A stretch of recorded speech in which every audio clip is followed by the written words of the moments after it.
Hello, hello. We are live, I think. I hope everyone is doing great. Getting myself set up here. Let's see if this works because I don't know.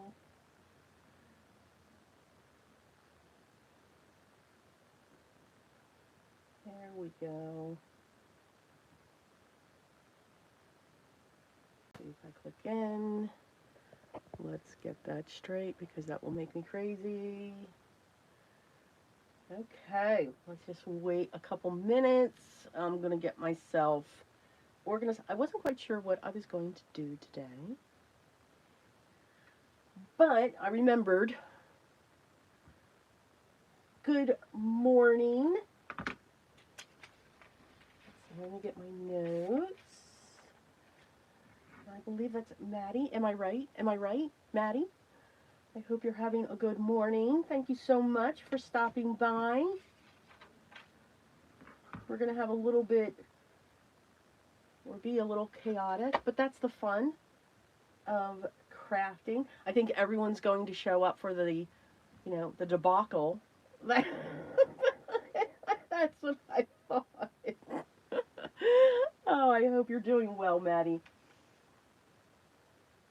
Um, yeah, it was fun. We are going to start our Creep on June. It is Creep on June, and I know it's not for everyone, but we're going to focus on the two albums that I'm thinking about, and I will break that down. I have no idea if this idea is going to work, but we're going to give it a try. We are definitely going to give it a try. And if anyone sees my arm coming across, this will be normal. But if we get up higher because I'm stretching or something, I'm okay. It's just a bruise.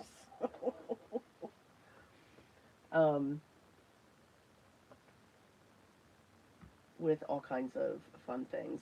So, Maddie, Creep on June is something that Tracy Fox, don't know if you know her, she is a junk journaler, she's a digital creator. She is one of my favorites. And every year she creates a kit um, for the month of June, and she calls it Creep on June. Um, and it's just this huge digital kit that she does. She also does one for um, Christmas. She does a Christmas advent, whether it's in a tag form or, she did one in matchbooks. So you had all these matchbooks for the event or for the advent.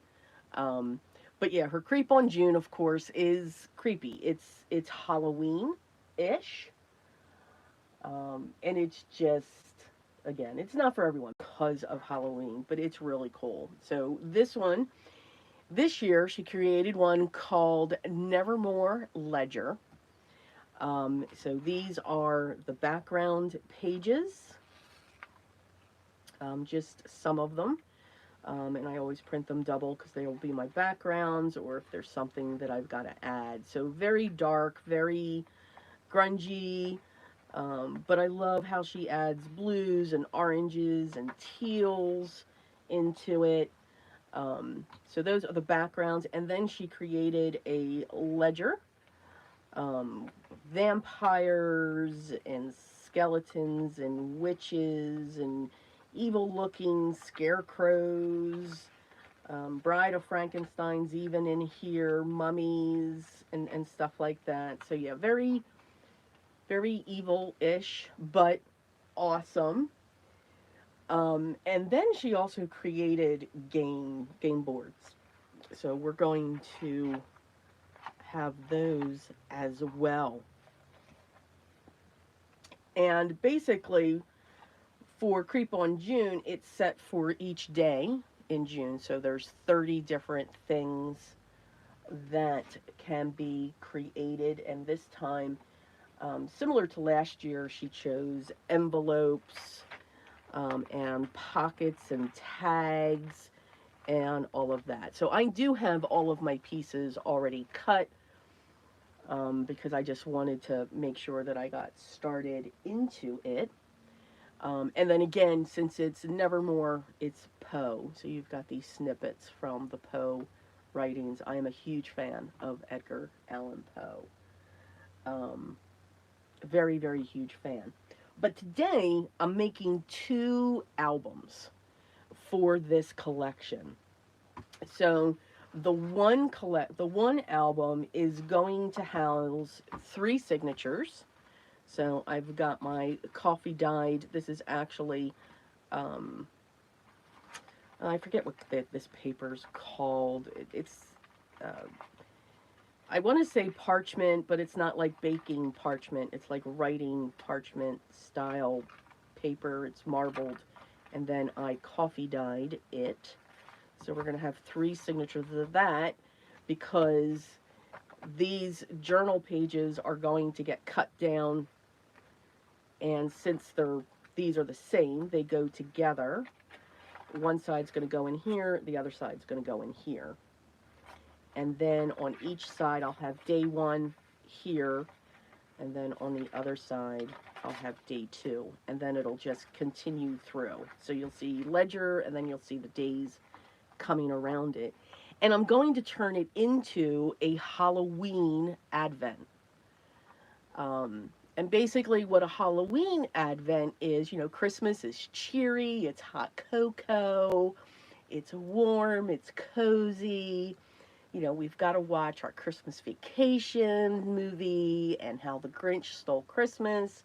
Now, this one's going to be all about horror movies. So a horror movie is going to be tucked in there for every day.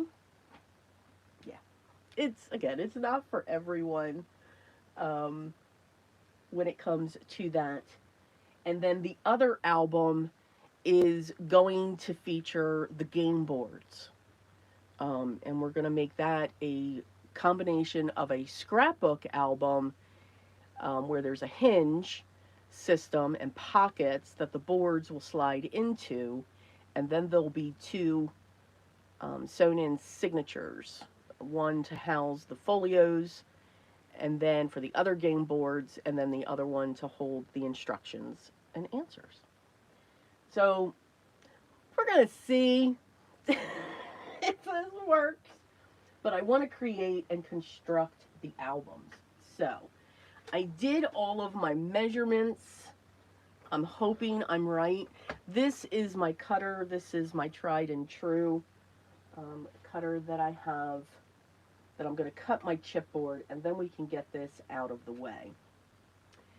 So for the journal album, for the Nevermore Ledger, Creep on June, that album is going to be 9 by 6. So for this, I want to measure this first, because if I don't, it will not be pretty. So let's measure. Let's get these out of my way.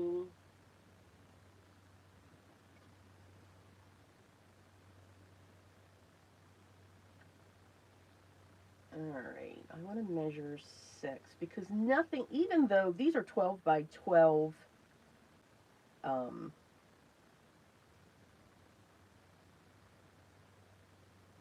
chipboard pieces. I'm using chipboard for the album itself,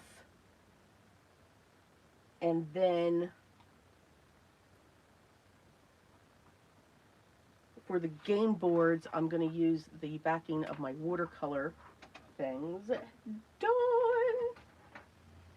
How are you doing? Where did I put that mark?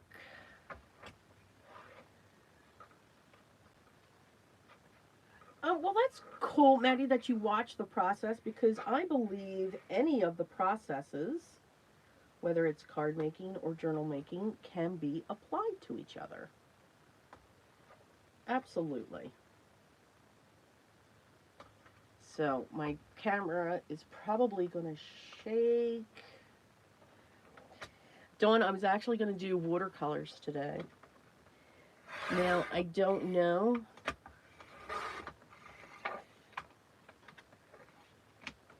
if,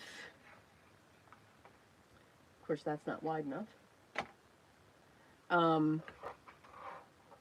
if I'll get the albums done in time, but I do just wanting to do the journals today, getting the albums together.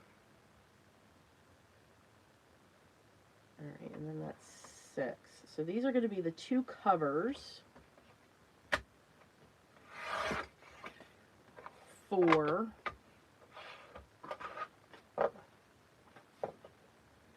the journal, and of course they're cut wrong. Are you kidding me?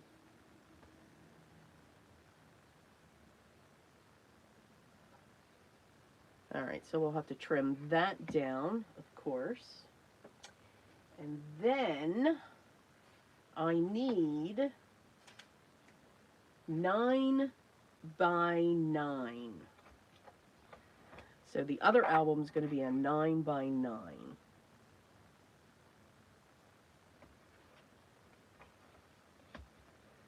So I'll make these cuts.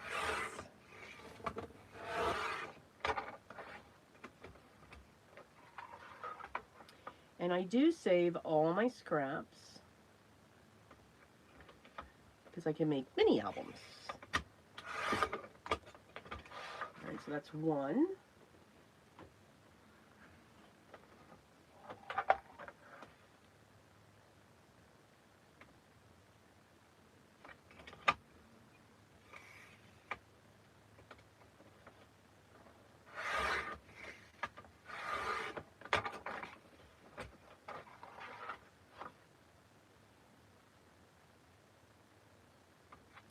And that's 2. And then I'll have to trim these down. See, even when I measure, I make boo-boos. Boo-boos. Lots and lots of boo-boos. You know what? I am going, because they are off. So let's make this 9.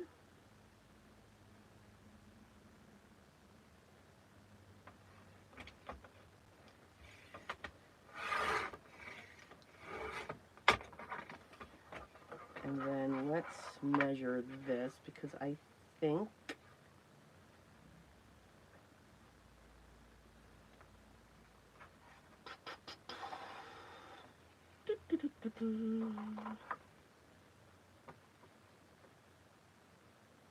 we're just going to go with it.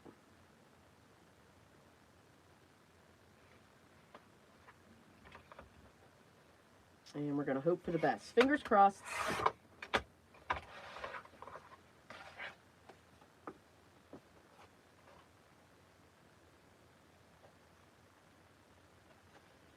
Okay, that's not too bad.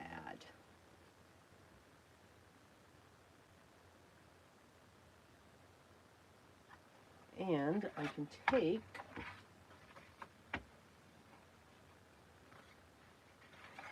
this and this.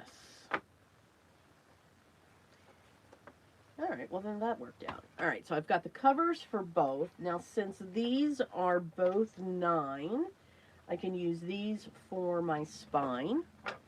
So I need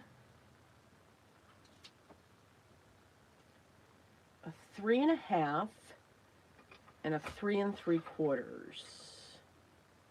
So 3.5. And the 3.5 goes with the journal. And then I need a 3 3/4, and that's 9 as well. Yes.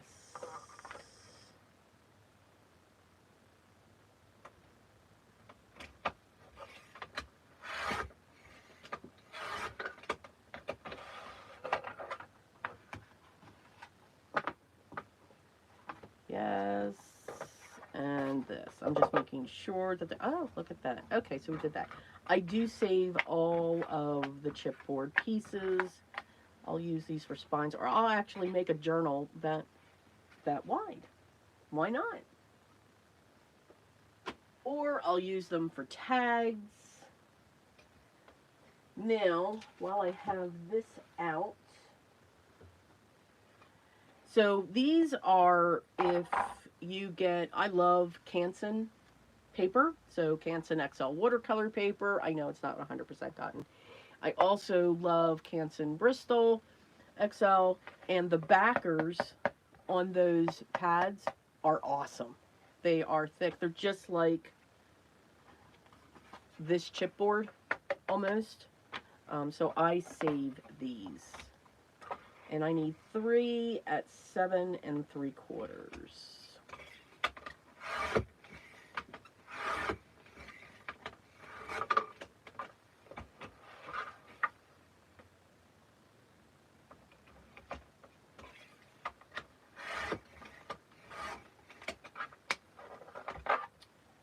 And thank goodness they're a different color.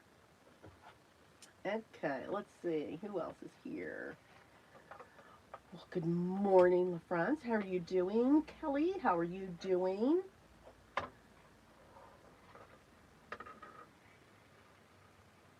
Let's see. Yeah, I love my watercolors as well. I have to say they are a close tie to my colored pencils. I still love my colored pencils.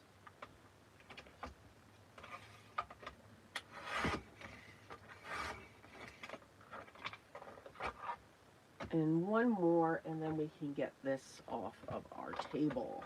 And stop the shaking.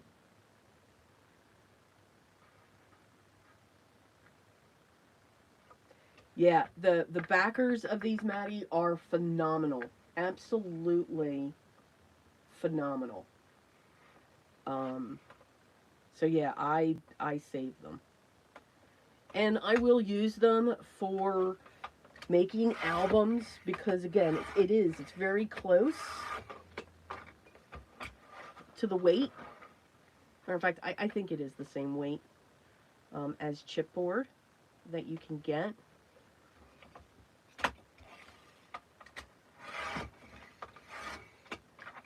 Alright, so now we have those 3. Okay.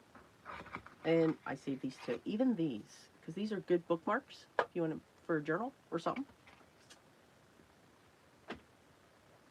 Alright, now I can get this out of my way.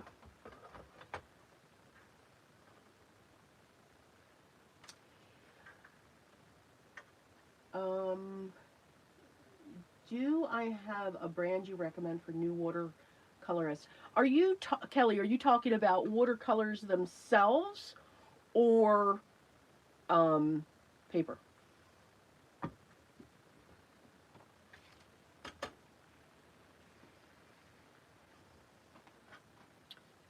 Alright, so we have that, and I have these. So these are the 2 journal albums that I'm going to construct. These are the backers for the game boards. And for those of you who just joined, I'm starting my Creep on June. It is time for that. And there are game boards as part of it. So I'm making 2 albums. This is going to house the games. And this one's going to be the journal for this. I'm looking at that spine. That is just, but I need to make sure, and I may change that. I'm going to revisit. Because I don't want an alligator mouth. I just don't. I really try to avoid that. So this album is going to have both a hinge system, like you would for a scrapbook album, and a sewn-in signature. This one's going to be 3 signatures. So this is going to be the ledger, and this is going to be... So this one's going to be called Nevermore Ledger. And then, or that's what it's going to have the feel. I don't know the name of it yet. I may name it the same as I did last year. This one is actually going to be named, wait for it, Games of Creep. Get it? Get it? Games of, okay, just say. Yeah. And that came to me in the middle of the night and had to write it down. Just saying. So these are going to slide in. There's going to be 3 hinges. So this is going to slide into a side loading pocket. So we'll break that down further. Let's see. Okay, so yes and yes. We'll just go with both yeses, Kelly. We can do that. Aren't they cool, Dawn? The Creep on June papers are really cool. Her mind is just awesome when she comes up with ideas of doing this. So for watercolors, now if you're just starting out, one of the things that I will always suggest, and of course these are going to be black, so that's going to be difficult for me to see, but we are going to cover these in black cardstock. So I have a pack here of 12 by 12. It's the only time I use 12 by 12 cardstock is covering an album, and it's 65-pound weight. You don't want to use a heavy weight to cover your albums. It's difficult to fold over. You want it to have flexibility in the paper as well. And again, just always know, just my personal choices as I've made journals. And I'm going to use 2 sheets for each album. So let's look at the first. Of course, I'm not going to be able to open this and get the cardstock out without hurting myself. All right. So if you're just starting out in watercolors, I'm going to suggest 2, okay? 2 different things. First off is get yourself, and I know it's going to sound weird, let me grab it.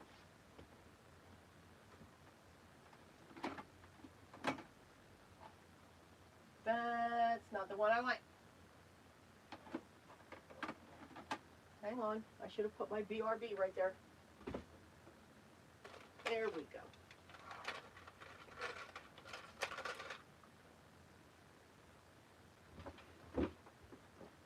Get yourself a Crayola watercolor set. Only the 8. Only the 8. And the reason why I say to do that, because you'll get the feel. I love these sets. Absolutely love them. They're not expensive, of course. And they're great to practice with. And what they are great to practice with, I just need a color down here so I can see it. I need to change this. It's great that you can practice mixing your colors because you don't need every single color. I know, that's blasphemy to say that. But you don't. When it comes to watercolors, mixing your colors is part of the enjoyment, at least for me, when it comes to watercoloring. So get that, have fun playing with it, have fun mixing those colors, and they will move, not as well as watercolors, but they'll move. You'll watch them. You'll get a feel for them. To try wet on wet, wet on dry, and all of those different techniques. If you're looking for other watercolors, you can go, and it's a personal preference. I like tubes for watercolors. I do have pan sets, but I just like the tube, and probably because if I'm out of a color, I've got the tube to refill my palette. If you have a pan set, you may not be able to um, get that same color in to replace it, and you'll find that there are certain colors that you will absolutely love when it comes to watercolors, and sometimes in pans, you know, they're specific. You know, you may not, it may not be something that you can buy individually. Now I'm just going to carefully layer these up and hopefully get it straight. Um, if you, now I do like Winsor and Newton, the Cotmans. I know, Dawn, those are the ones that you were working with. They are a great beginner watercolor. And the Cotman, the Winsor and Newton Cotman, so there's Winsor and Newton, and there is Winsor and Newton Cotman. The Cotman is the student grade. Now, all that means is there's not as much pigment. They may use a different binder for the watercolors, but they are very good to start out with, and they're not outrageous in price. Okay? And you don't, as I said, you don't need all the colors. If you do decide to go with a tube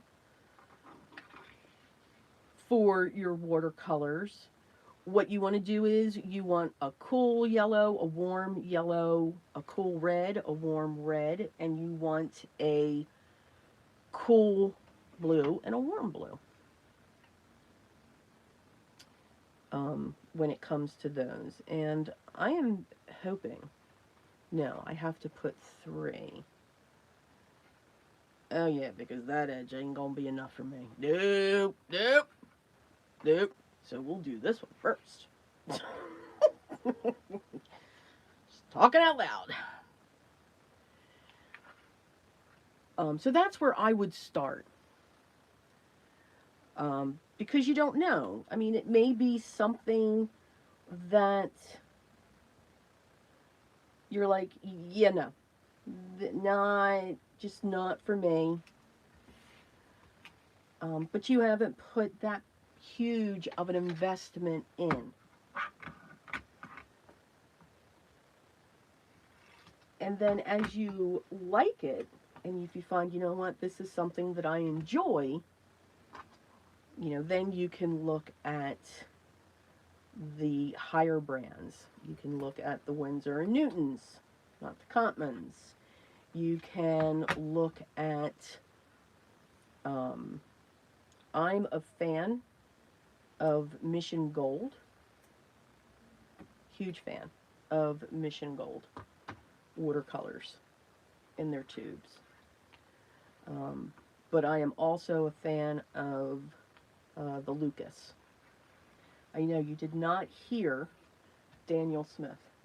I know.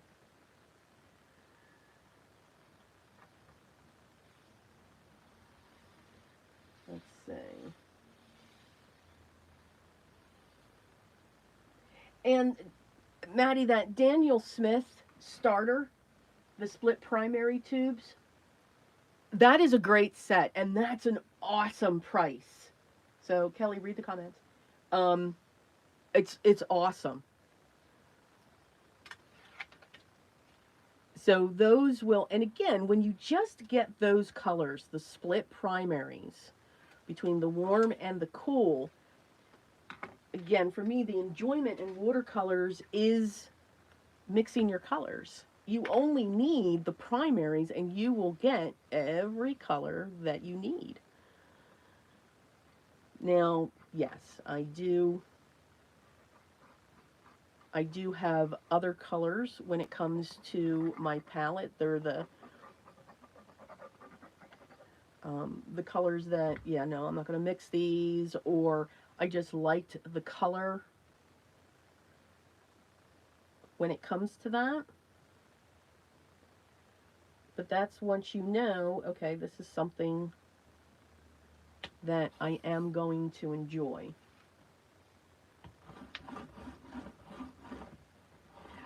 For your paper, 100% cotton is the best. Now, I think one of the reasons why I'm having a moment here. Hold on.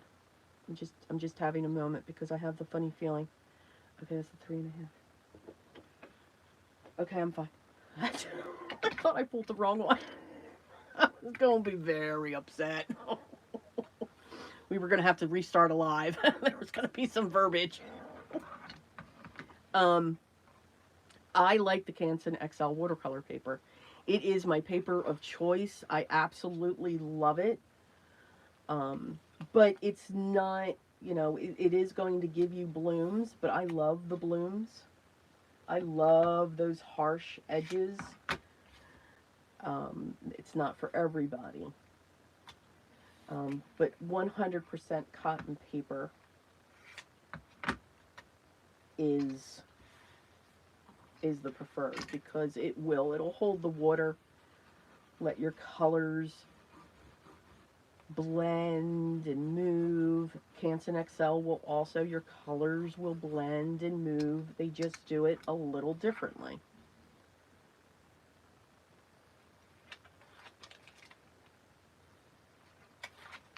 And I like cold press.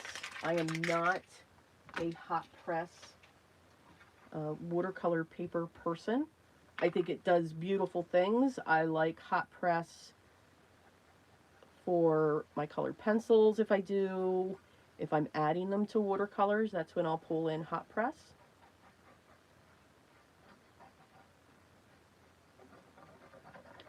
So I hope that answered your question. And brushes, you don't have to spend a lot on brushes. I love the Princeton Snap brushes, the teal tip. I think they are great. I think they are absolutely wonderful. They've got a nice firmness to them. They do snap. I think that's probably why they call them that.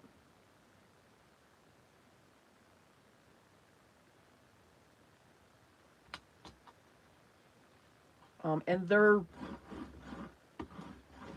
$3, $5 a piece, and they are a nice synthetic brush that will help you with brush strokes, creating leaves and petals and all of that fun stuff. So I hope that helped. Oh, you had some great colors, Dawn. You're going to find that you are going to fall even more in love with that Rose Madder.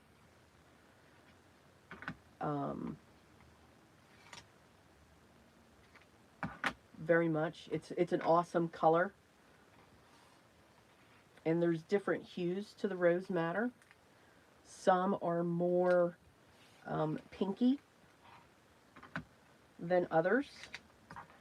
I like it because for me, to me it's a deep red. Okay, it's a burgundy deep red. You can get beautiful coral shades from it. But it's just, I don't want to say what it reminds me of because that might freak people out thinking I'm completely weird. Trust me, I'm not. But it is just a beautiful red.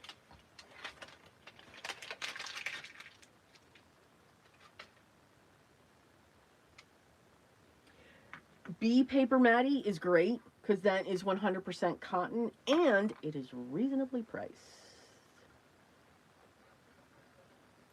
I love the Canson, the second reason, not just because of the blooms and everything else for Canson. It is at a better price point But a lot of people say that if you start out with that paper, you'll get frustrated because you're not starting out with 100% cotton. And that's where watercolors truly, I mean, they go to town on that. Um,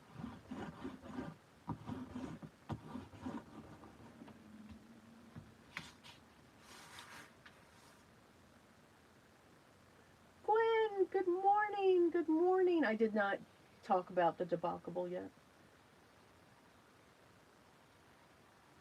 Let's see. Yes, Dawn, you can find the Canson XL in most stores, a lot of stores. Michael's, Hobby Lobby, Walmart. Um, I get mine off of Dick Blick. Nobody beats their price. Nobody. You can get a pad, 30 sheets, 140 pounds, for like $7. And that is almost half the price on Amazon and everything else.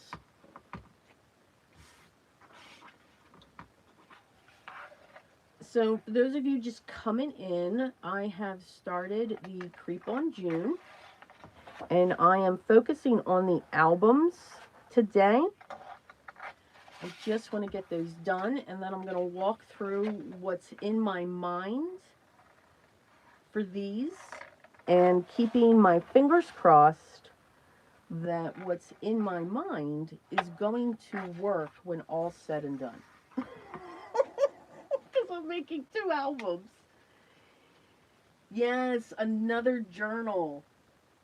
So, yeah, this idea is kind of, whew, I don't know if it's going to work. I really do not know. I hope it does. But it is going to be a double journal. Okay, I hope I don't hit my camera there.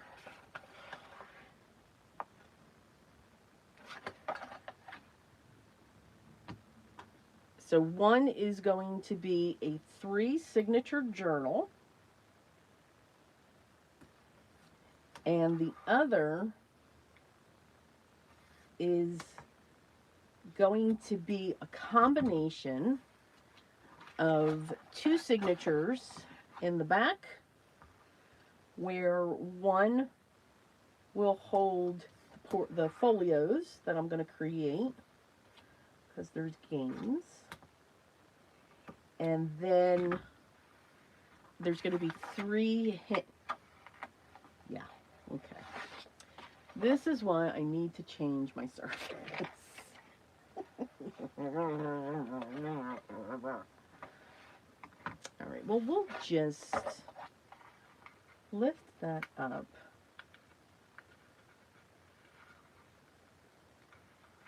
And we'll fold that over. There we go. And then 3 hinged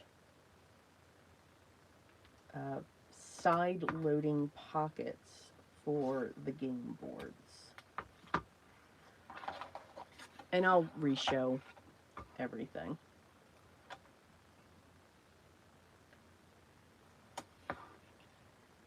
Again, I know it's not for everyone, but I love it. I just love the thought and the creation of the design.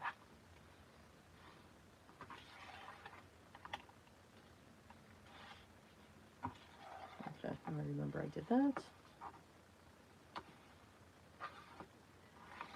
But if I get the albums done in a nice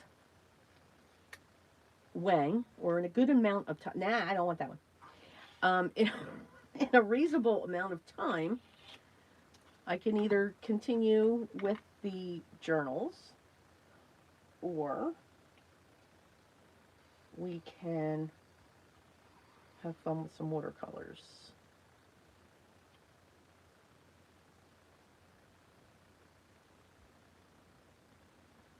But I'm sure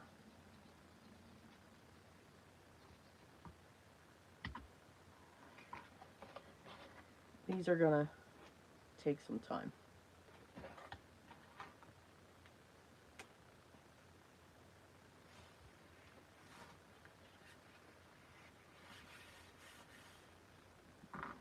And I love black albums, but my eyes,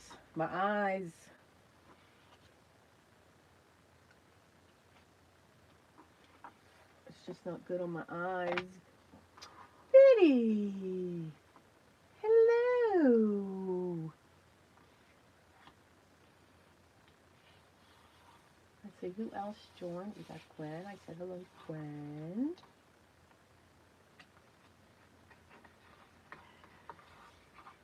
Got the Messy Palette. Hello! And I believe Messy Palette's Diane. Am I right? Am I right?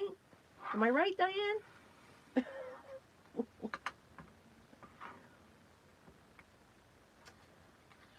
I'm old. I'm easily confused.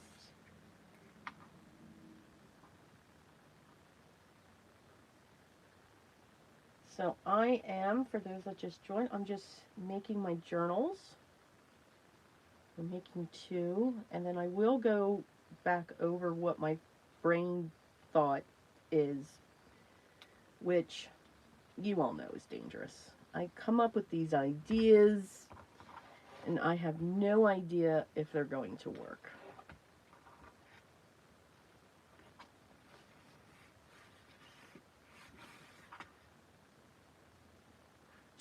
This one, I believe it will. I'm locked into the spine. I really didn't want a spine that thick, but I really want to stay away from the alligator mouths. I mean, I love the look, and I'm okay with it, but trying to do better. And because I don't have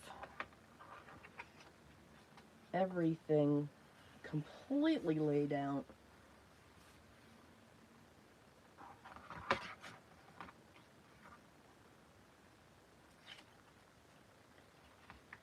we're guessing. We are guessing. So I will err on the side of caution to not have that.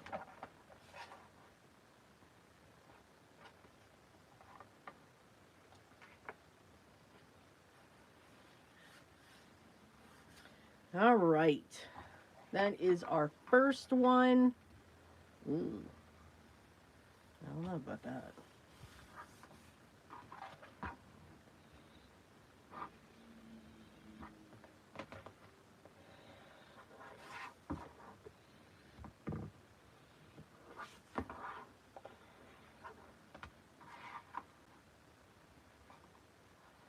Gently bring up our side crosses or our covers.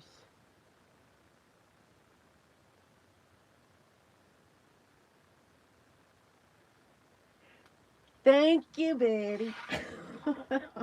I'm getting better. Getting better with names.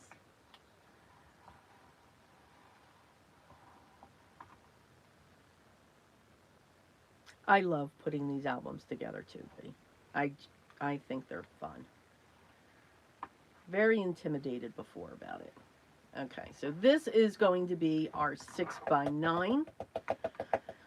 All right. Now this is going to have a hidden spine. It's going to be 3 signatures. All right. And in the signatures is going to be the ledger portion of the Creep on June. Hello, Beth. I think that's Beth. Happy Place Crafting. So the ledger. And the ledger, let me show the ledger again. Now, if you're sensitive to creepy looking things, look away sometimes. Um, Sometimes it's not for everyone. But every page in the journal is coffee dyed, and it's a writer's parchment paper type thing, I think. I don't know. I lost the cover a long time ago. Um, and yes, this is what I coffee dyed. I didn't get to do any of my other coffee dyeing. I just don't have time for coffee dyeing anymore because I have a new oven, and we are not bonding right now. So I'd rather not burn my house down. So each one, they are 8 pages each of these. So again, now if you are sensitive to horror or ugly things, it's not gory, it's just, scary things. This is the ledger. All right, so these two sides, when you print them out, they go together. So I was going to fold. I did little testers. Yeah, this is how bad I get.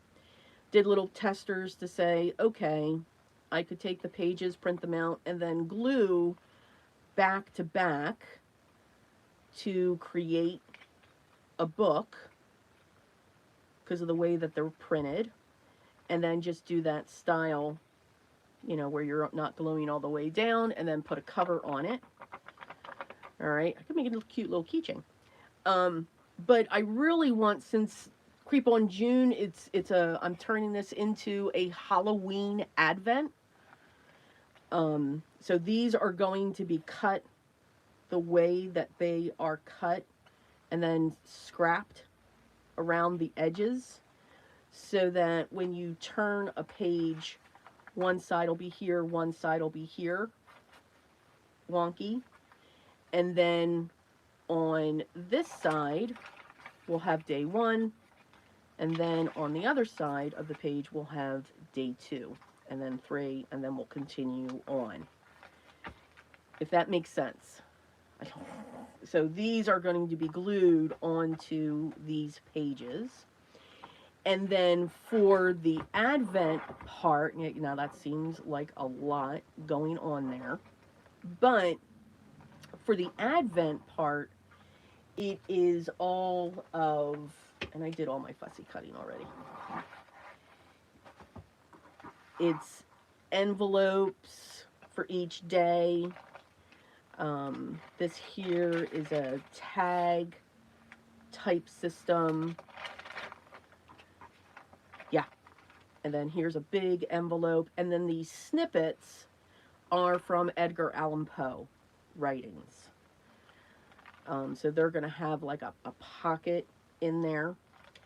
And then what's going to be sitting in each of the envelopes. So what I did was I took my 3 signatures, because again, 8 pages, and I took these, lined them up, and then I said, okay, how wide is this? So you can see that even with just these, these have scrunched down, these are in there.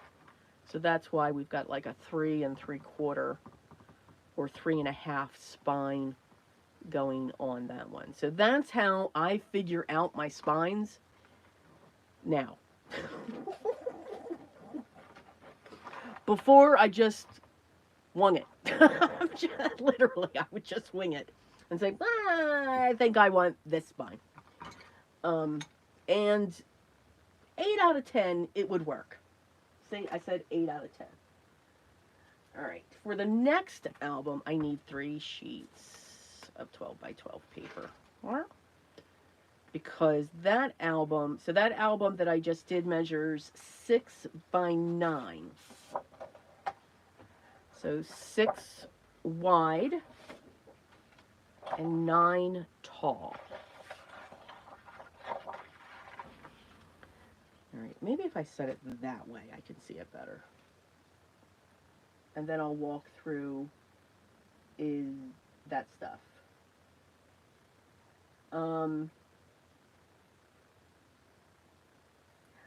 Maddie, I do. I use the oven to coffee dye. I bake my papers.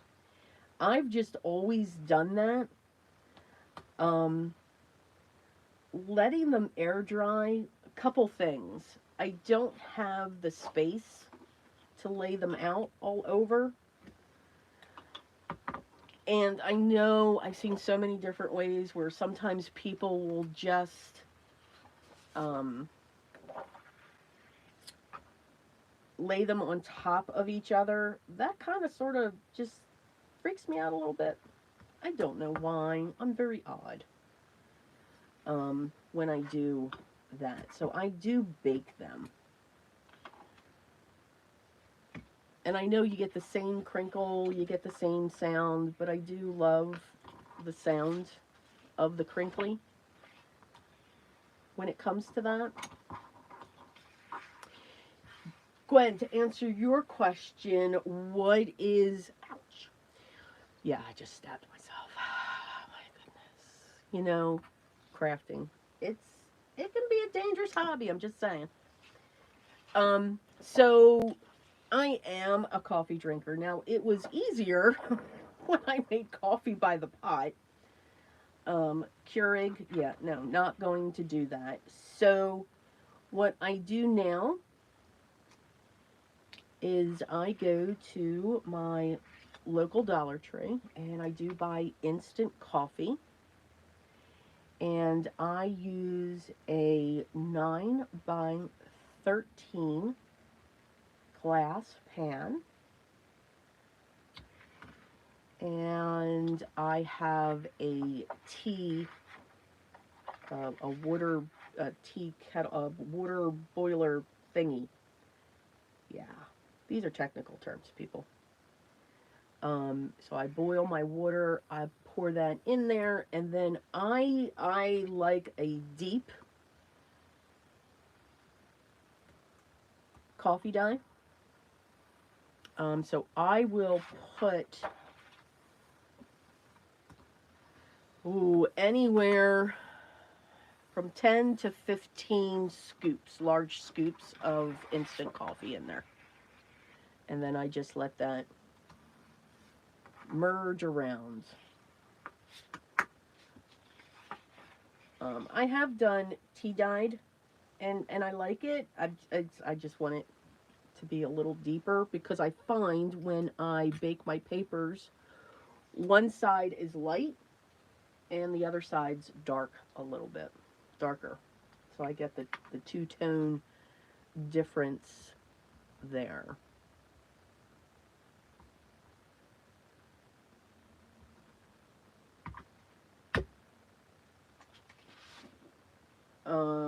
Let's see.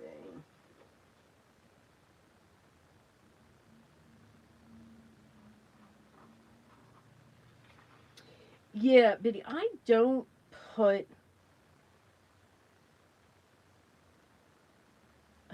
check my pH in my papers. I know I should. I definitely didn't before. When I know on certain projects, I will.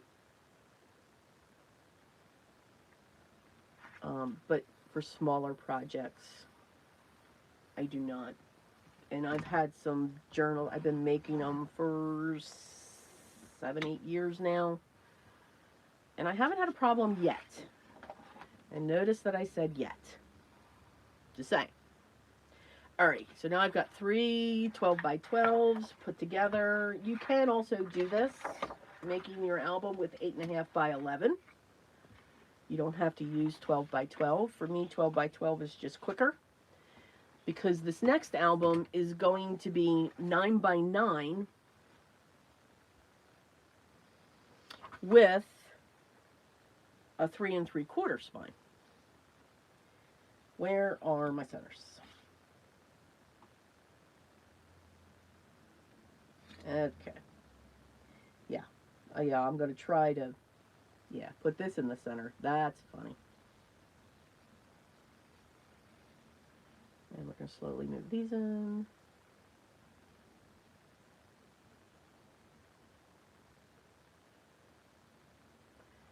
And we're going to slowly move that in. Just talking to myself.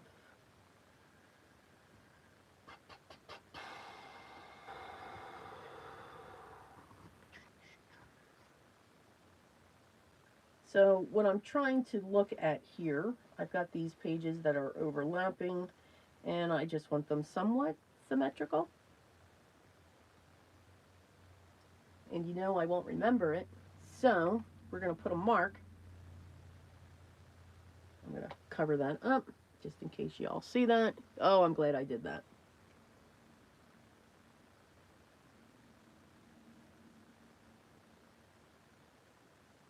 Okay, that works. So I'm fine. It's just a bruise, and nobody needs to see my bruise. So it's just.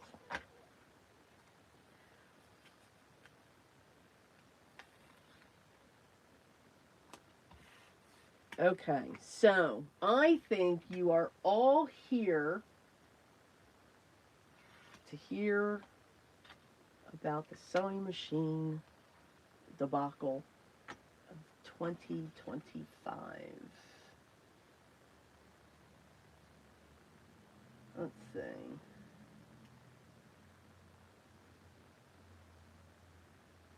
I'm looking at comments here.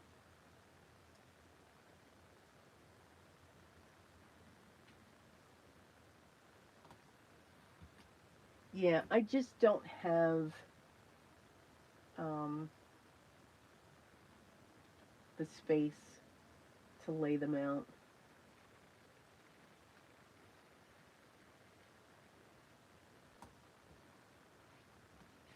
But yeah, the oven was just going nuts. It was just making me nuts. It's all digital. It's not a dial. I don't have control. That's the issue with me and my oven. I don't have control. And for those of you that know me and love me, I am about control. There's just some things I must have. Okay, so the debacle. So I think last Sunday. So let's make an album while talking about debacles. Okay, well that's fun. So I think. Hello, Cordelia. Good morning. Hello, Susan. Welcome. No, you did not miss the sewing story, Dawn. It's happening now. It's happening now. We're about an hour in, or just close to it. I figured that was a good time. So, I think I had made mention last week of we had lost power about 2, 3 weeks ago due to an accident. I hope they are okay. Literally right down the street from us. It was very close, like a block, 2 blocks away. And yes, Dawn, you could breathe. And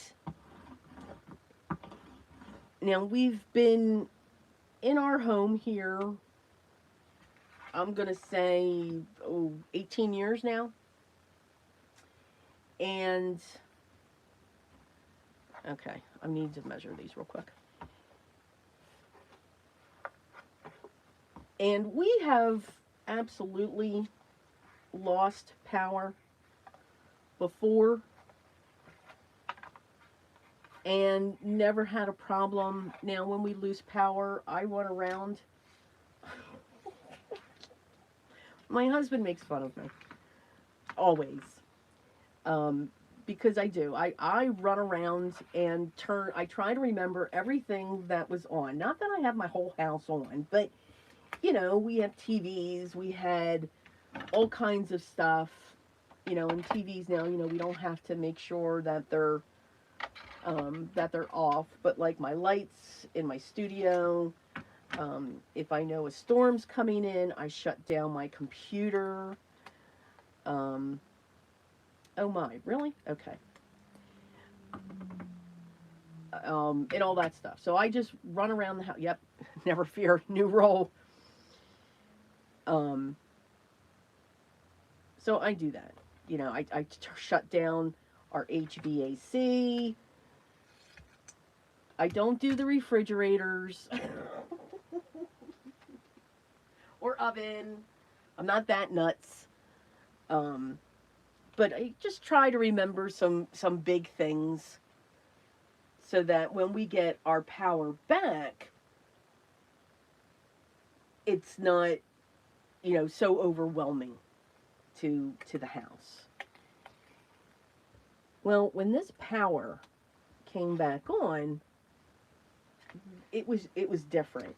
I mean, it's like you heard the whoosh of the power coming through, and I heard pops, no sparks, just it was just different. It was just different. So we noticed that when the power did come back on, everything was not turning on. So, meaning my husband went downstairs and he didn't have his lights down in the basement on yet. We didn't have our lights out in the sunroom. That's off the back of our house. And we're like, okay. So he goes to check the breakers, and 3 breakers popped. Which, okay, that's why they're there. And yes, yes, it is. Yes, it is, Diane. It's a very large roll, but this is my favorite tape, and it is not forgiving at all. It's awesome tape. Um, so he got 2 of the breakers back on. One breaker was just as stubborn as I am, and it just did not want to go on in any way, shape, or form. And I told him, all right, let it rest, because I'm in construction. Um, I'm a compliance manager, and I said, let it rest, let the house settle, and let's try in a little bit. And he did that, and it came on. We then we then noticed that we had recently, about 5 years ago, we had our HVAC. The panel was not reading the system. So my heart was starting to putter just a little bit. Because, everything's electronic now. Everything. And it just takes values of repair right off the charts. Just absolutely off the charts. And I said, okay. All right, we'll have to call this person. Let's keep, hopefully there's a fuse in the system that blew and not what I refer to as the motherboard for the whole computer in the system. So we did, the next day. I wasn't going to do it that night. Next day, had them come out. And thank goodness it was just a fuse. And realized that we can put a surge protector on that. So, yeah, we're going to do that. But the next morning, I went to make coffee. My coffee maker didn't turn on. So I unplugged that, plugged it back in. Nope. So that was a very distressing moment, because I must have my coffee in the morning, because I am not a morning person. You cannot speak to me until I have had my first cup of coffee, or at least half of it. If I do speak, it's like a growl, and one syllable responses: yes, no, wow, stuff like that. And know that while I'm not a morning person, it means I don't communicate well in the morning. I'm up every morning. I don't even need an alarm clock. I am up at like 4 in the morning. Every morning. Never fail. Once I'm up, I cannot fall back asleep. Stupid things will wake me up and then I can't fall back asleep. You know, like coming up with the name of this journal. I woke up in the middle of the night. Oh, that's what I gotta call this journal. Love it.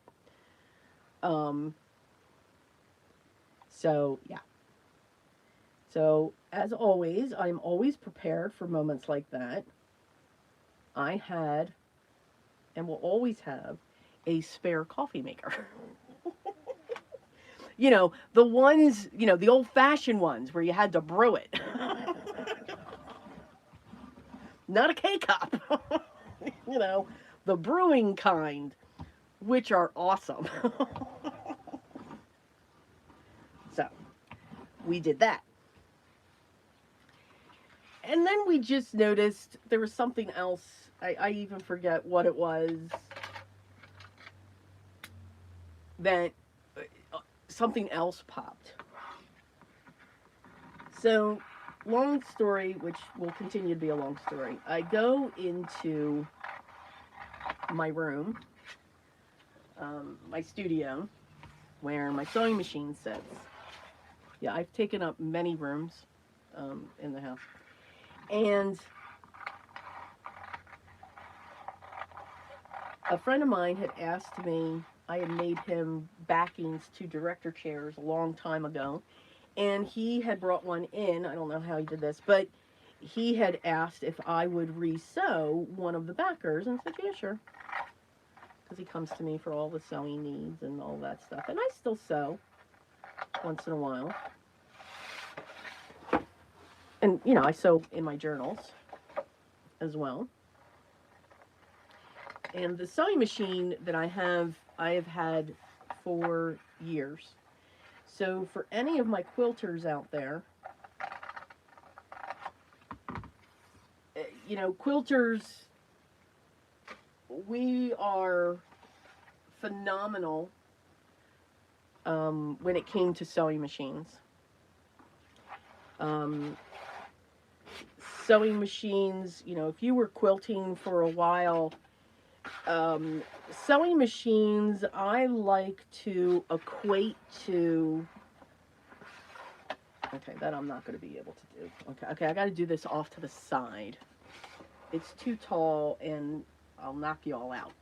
I like to equate sewing machines for quilters to Copics to card makers. Okay? And I say that because I've always said, you know, Copics to me, you got to mortgage the house to get your Copics. They're phenomenal. I get it. But we, as quilters, when you get into certain sewing machines and as you move through the hobby and all of that, you spent money on a sewing machine. Now, believe it or not, a lot of quilters always chose Berninas. Okay, Biddy, don't rub it in that you slept until 8. I can never make it to that. I can't. I cannot. I have been up since 3:30 this morning. Because, again, I had an idea and I had to write it down.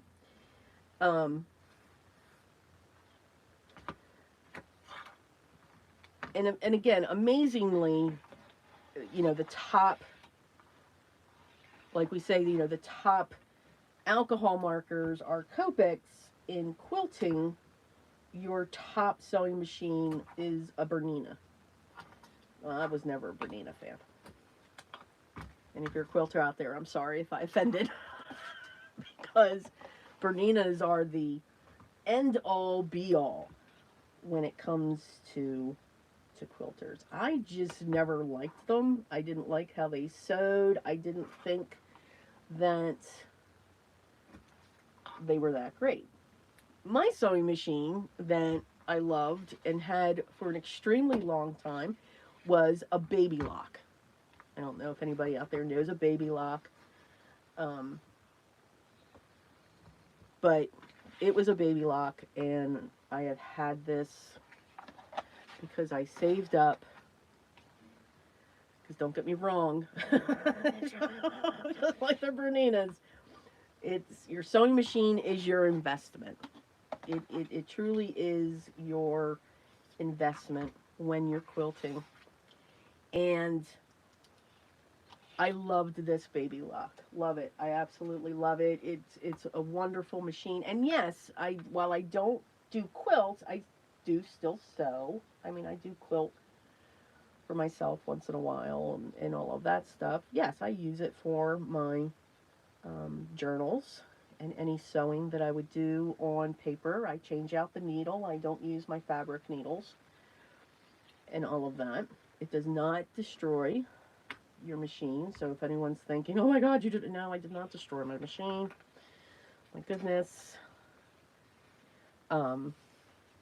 So my friend gave me this, and I went back to the room and got myself all comfortable, and I spoke. I talked to my machine. I named it. It was Sebastian. Yes, true story. I named my sewing machine Sebastian because I just like the name. And I went to turn it on, and it didn't turn on. Yep, did not turn on. Sebastian would not turn on for me. I was talking to Sebastian. I was home alone at this time. This was Thursday. I was home by myself, and I said a few times, oh, Sebastian, please don't do this to me. We need you. We are coming up on Creep on June. I need to sew for a friend. I need to sew this. I'm like, come on, Sebastian. We can do this. I know I haven't sewn with you for a while. I'm literally saying all this, guys. I am not kidding you with this. So then I thought, okay, maybe it's the cord. Now, I keep extra cords too. Just like I have an extra coffee pot, I have extra cords. So I'm like, okay. Now, to understand where my sewing machine is kept, it's got its own little table. It's got its own space. But there's like things underneath the table, and I've got these shelves. Again, I run a business. I am not bragging on things that I have, but I've got all of these things. So it sits on the other side, and I had to move all of this stuff out because all of my products sitting there for my showcase and things that are sitting on the website and things were in front of the outlet, so I had to move all of that. So, we're rearranging the room. Was able to purge a few things that I shouldn't have, so that was a good thing. And figured, okay, let's try the cord. Maybe it's just the cord. You know, we're good. It's just the cord. We've got to change that out. Nope. Wasn't the cord. Oh, I forgot to curl in those corners, didn't I? Yes, I did.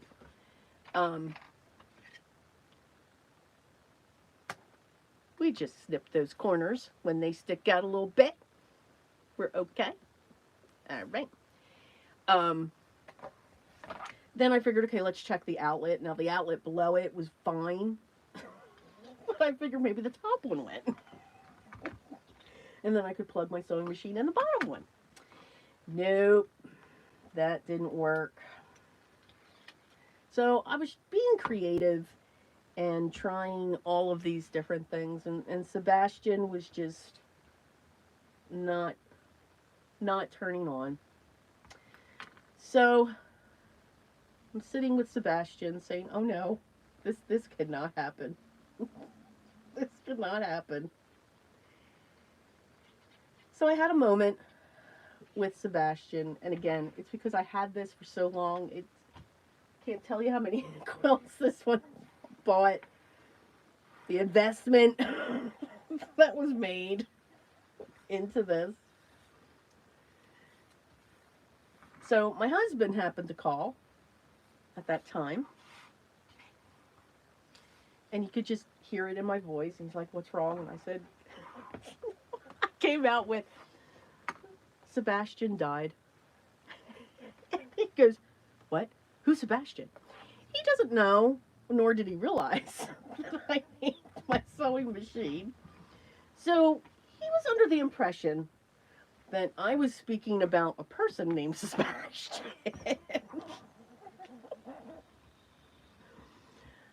You know, to make me giggle and smile just a little bit, I let him go with that. I know, horrible. I know. I'm sorry, but I needed to smile just a little bit because this was like the last straw for me when it came to this. And I finally told him, "No, hun, it's it's my sewing machine." And he's like, "What?" "It's my sewing machine." He goes, "Okay." He goes, "Hun, you know you can get another one, right?" I'm like, "Yeah, but they're not going to be like Sebastian." We've been through so much. So I did find Sebastian's replacement, but if everyone could just, have a happy thought, I am taking Sebastian to a repair company. It's a little bit of a drive. It'll be worth it. It's the closest sewing machine repair place that we've got in our area. Okay, that is our 9x9 with a 3 3/4 inch spine. That's that album. Now I need to make the hinge because we're going to have a hinge and a hidden spine in here. So we don't know if Sebastian will come out fixed, but we're going to try because I think no matter how much it's going to cost to repair, it's not even close to the value of the machine. I did find in the meantime, because I can't wait, it's like a 6 to 8 week lead time. I can't wait for the time frame for that because I am going to need a machine for a couple projects that I have going on. So I did find a nice one, very, very reasonable. Oh, reasonable. I mean, disgustingly reasonable. And it's only got a few stitches because that's all I need. So,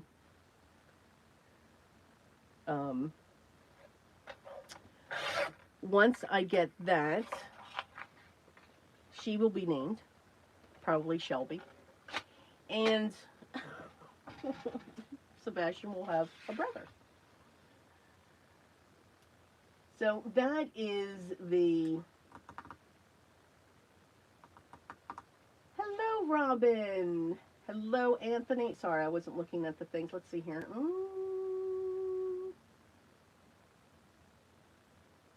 See, I'm not crazy to have spares. My husband thinks I'm nuts, Maddie, to have spares. I need spares because if I don't have coffee, again, it's not... It's just... it's just not there. You just gotta go with it. All right.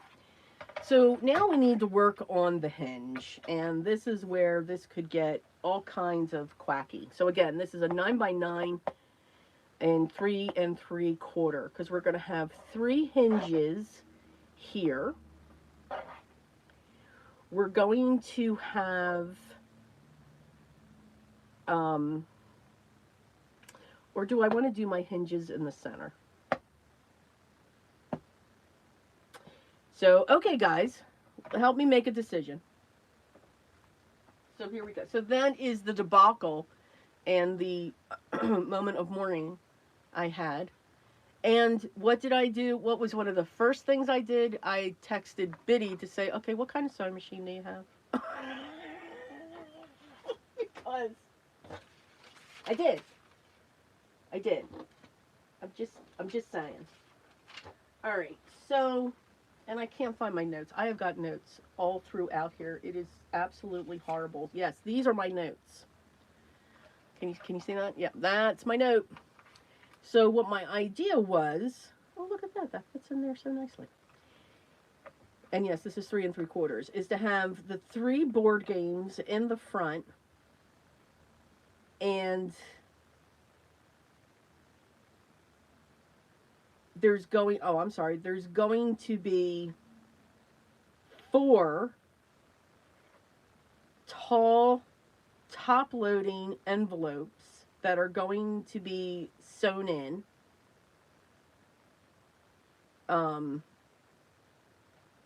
For 4 of these areas, and then the back one is going to be, did I mess this up? I think I messed this up.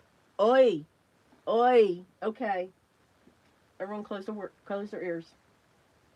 I'm going to say it loud to myself. Okay, 1, 2, 3. All right, so we got that. And then 1, 2, 3, 4, 5. Oh, okay. No, I got it. Nope, we're we're good. So 3 hinges, and then 5, as I said, top loading envelopes that I'm going to build, and then those envelopes are going to be sewn onto the hidden spine. You guys don't have to give me anything. So the board games are going to be in the front, and then these envelopes where the folios for the other things are going to be created. All right, the pockets. So instead of the hinges are going to have a side load, and then these are going to have a top load. Okay, but it's going to be an envelope type thing that I want to create. Uh-huh. Then on this side, there's going to be 3 pockets, and they're going to be the board pieces for the 3 board games. So you've got vines and ladders. Yep, take on shoots and ladders. You're going to have, I forget what she called that one. It's against Dracula and dragons, and it's a play on checkers. And then you have a tic-tac-toe. So those pieces are going to be here. And again, it's going to be 3D envelopes that are going to come out just a little bit. And then on this side, there's going to be a pocket built. And that's going to hold the instructions for the games and for the mazes, seek and finds, and find the difference. The answers are going to be hidden back there. So that's what this is going to lay out in. Think I can do it? Hello, Susan. Welcome.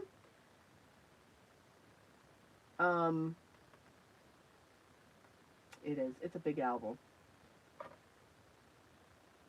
I did find a replacement, but I'm still, you know, a little. Oh, please don't, Biddy. Oh, my goodness, no.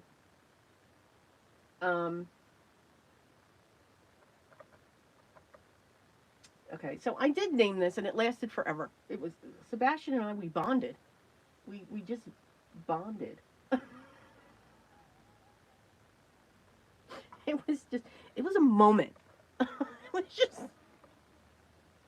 It was just a moment. Now, here's my question though. And here's what I'm debating, because my OCD is coming out. I think the envelope should be to the front and the hinge should be to the back, because I think the envelopes are going to be a little bit skinnier than the board pieces. Do y'all agree with that?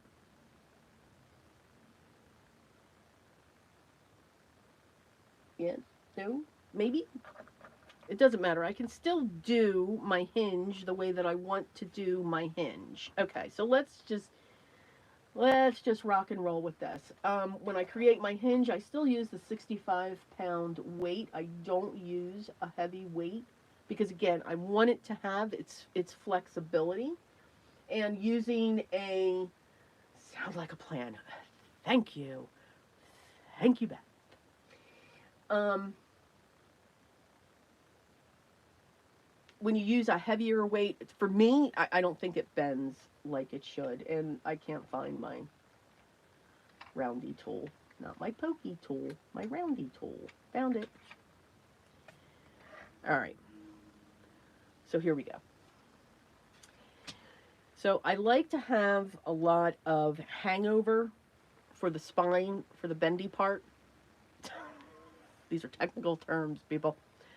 I just had a really bad day. So I'm going to start at 3. I'm going to see what this does. And then I want my hinges to be 3 3/4. No, I want these to be, yeah, I want these to be 3 3/4 because I like a lot in the pocket. So I need 2 of those. Okay. And then the space in between is going to be 1/2 inch. I think.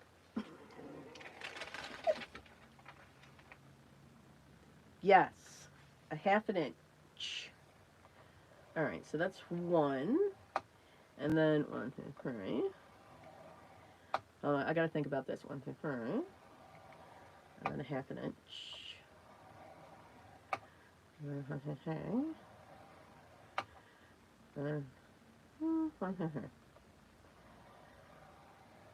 All right.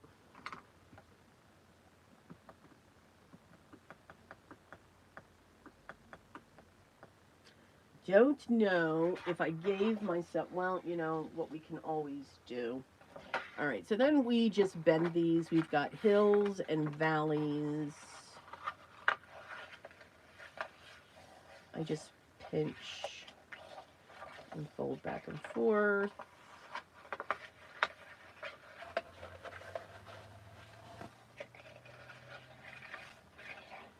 And then we've got this.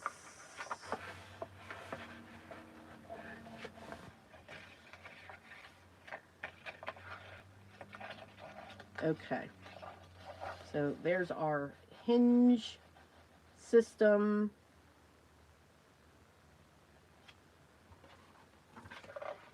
So if I pull this in and I put these here, I'm going to call myself ridiculous because I didn't cut this the right height, but that's okay because we can just flatten this out. When I'm singing like this, that means something's not working. All right, so we need this at 8.5, not 9. That's 7.5. I'll flatten that out with my hand. Okay, problem solved.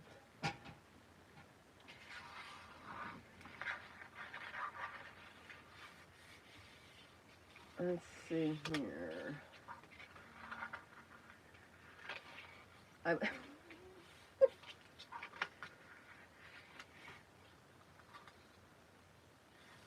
Okay, so there. I'm so sorry about your printer. Did you name your printer?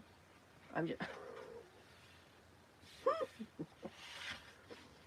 I thought the funniest part of that was the fact that my husband thought I was talking about a person.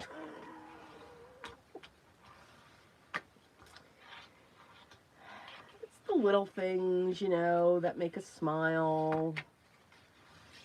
All right, so here's the hinge mechanism, and I'm going to get my double-sided tape in here. So when I add my double-sided tape, I add it to the edge, not over the score line, but close to it, towards the bottom. That's not where that is.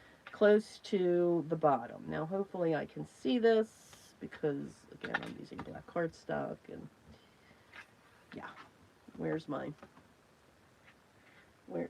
Okay, yoga. Here we go. And then I just do it to one side.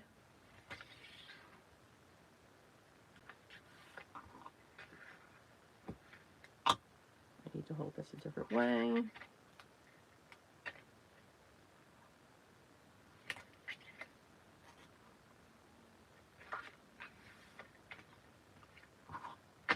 And then we have that.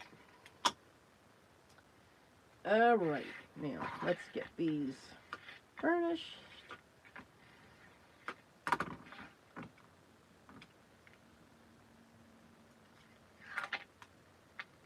I don't add glue inside my hinge because it's going to be trapped within the page. So I don't feel it's necessary. And then we're going to master the paper, tell it what we want it to do, and we do that by constantly flipping it back and forth.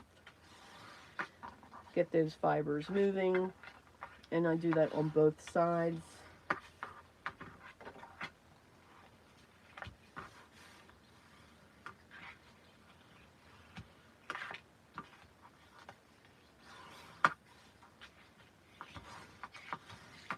All right, so there's our hinge.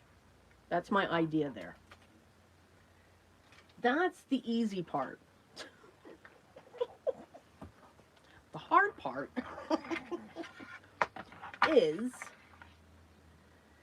so I want this to sit, oh, that sits nicely now, to sit here.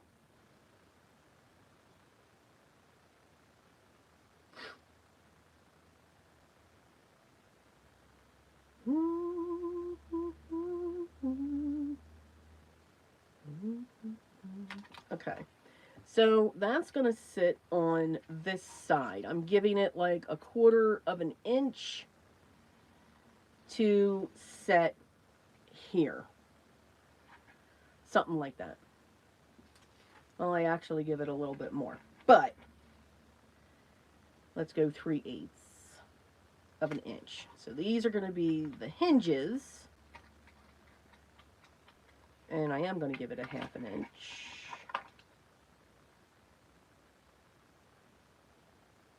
All right, so that's going to go there.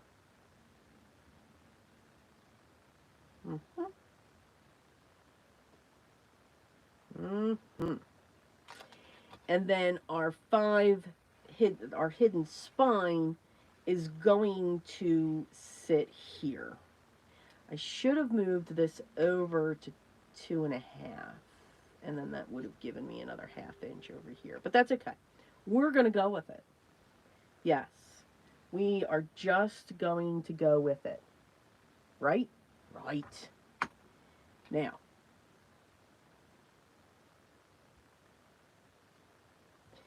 I am going to put a pencil mark in here. No, I'm not. We're going to wing it. All right, so now I'm going to put lots of glue.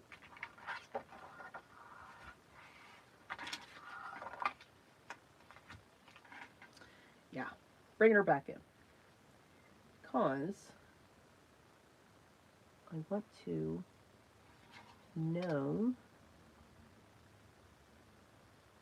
So I'm running my finger down because I want to know where approximately the spine is going to sit. And then that's going to help me put my tape where I want my tape to go. Yeah. And did I put them in straight?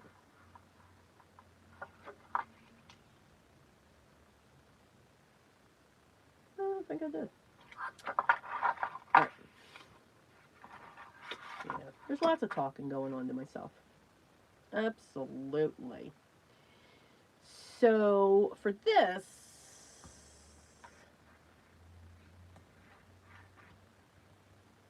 I am going to grab, I do not like And I don't want my tape to go over the score line.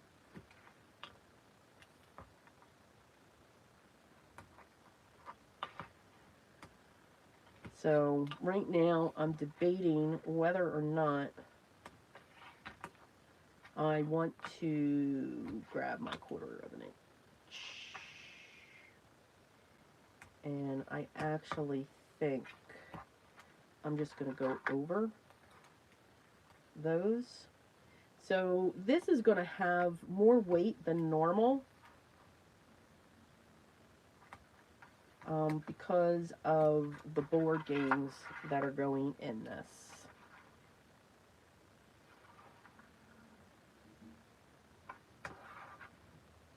So that's why I'm using more tape than normal. I usually don't use this much tape. But because liquid glue is fine, but I really want this to have every opportunity it can. I need another size. Hang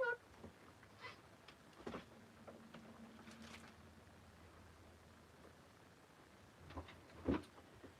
Here we go. I want this to sit right there.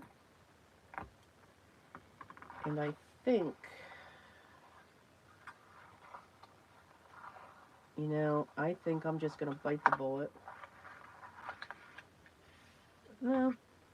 Nope, nope, nope, nope, nope.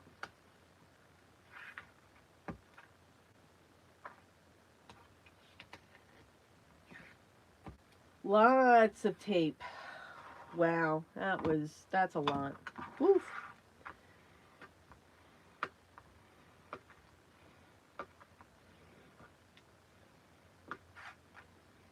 I am going to add glue as well because I need to have wiggle room. I've got to be able to wiggle this. Wiggle it, just flow. Good morning. Let's see.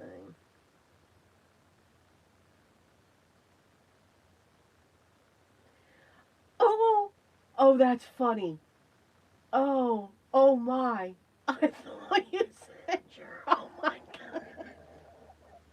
God. Oh, that's hysterical. Oh my goodness. Oh my goodness, that's funny. Oh, okay. Well, oh my goodness. And what I'm laughing at is when you said you thought she um, put them outside. Oh my God.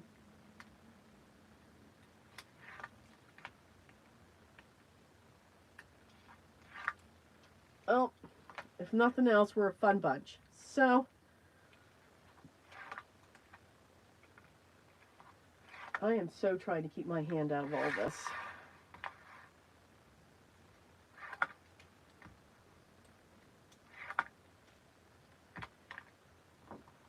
That's a lot of tape.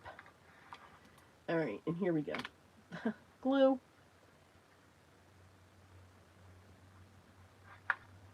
So again, the glue is for the fun of being able to still move it. It's not fun putting glue down with a sticky back like this.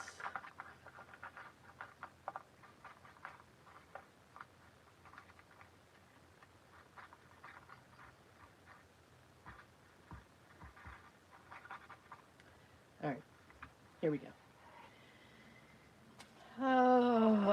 All right, everyone, hold your breath, because that's what I'm doing. I can't find. All right, yep, there's my marks. Tippy toes. Lots of tippy toes. I'm really loud because I am right up on my microphone. I'm so sorry. Nope.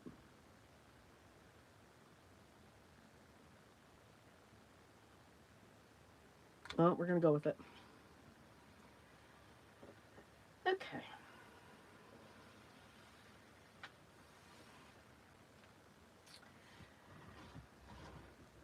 This is not going to go anywhere. At least I don't think.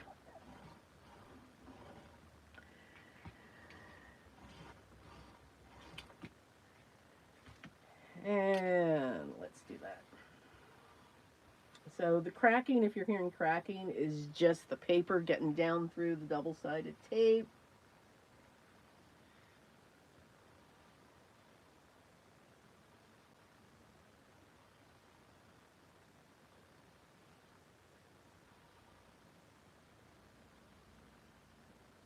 Oh, for me, Maddie, the one that I did purchase, is that what your question is?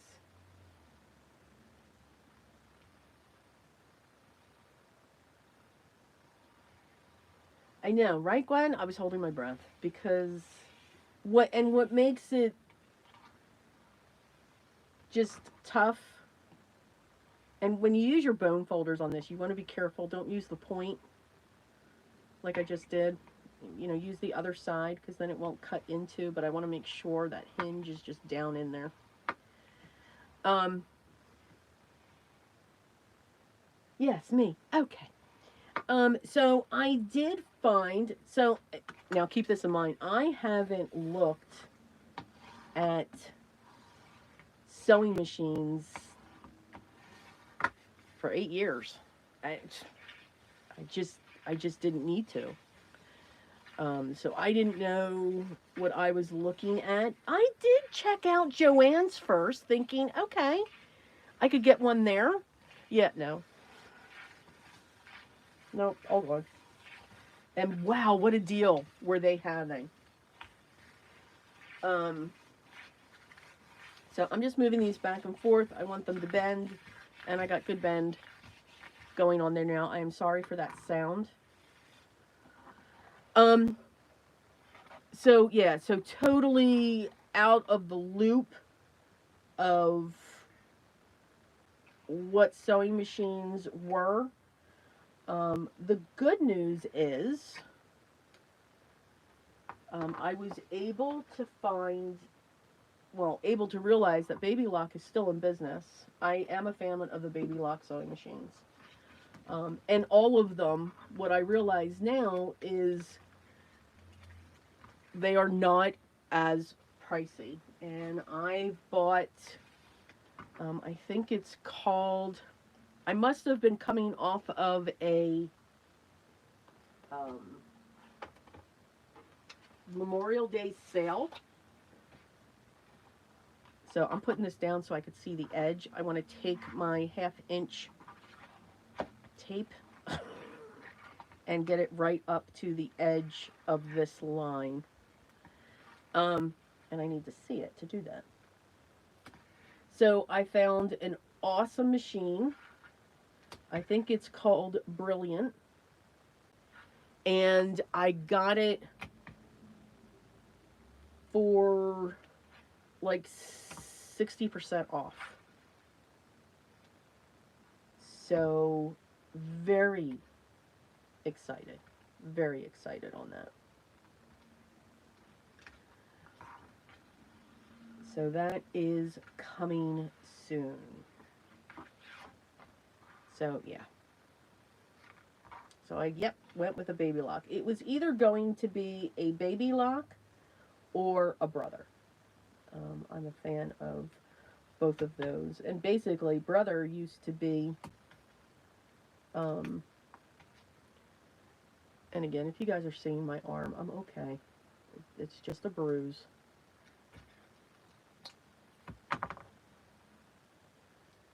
Brother and Baby Lock used to be the same company. So by using, so this is a 3/4 inch hinge, the height, and I have a 1/2 inch space in between. Now I probably didn't have to go with a 1/2 inch. I just like room just in case. You never know how I'm going to decorate. So with my tape being a 1/2 inch, that's the line that I'll use for my pages to come on to the piece. So see, there's always a method to our madness. Absolutely. So I always try to be as straight as possible as I can when it comes to my tape. Right, get back in there.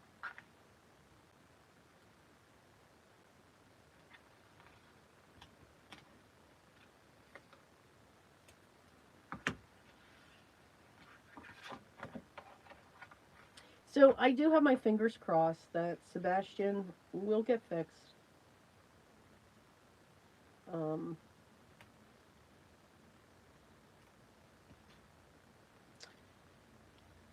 that's a little crooked. Come on, come on, come on, come on, come on, come on, come on. Oh, look at that. That was nice. Right, we're going to do this. So we shall see.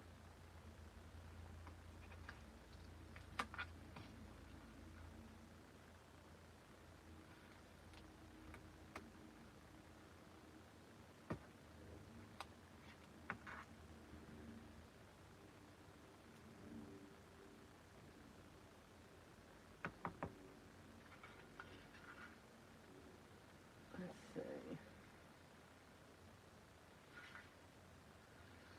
So what um baby luck? No, baby lock. Lock. Although let's have some luck with the new one.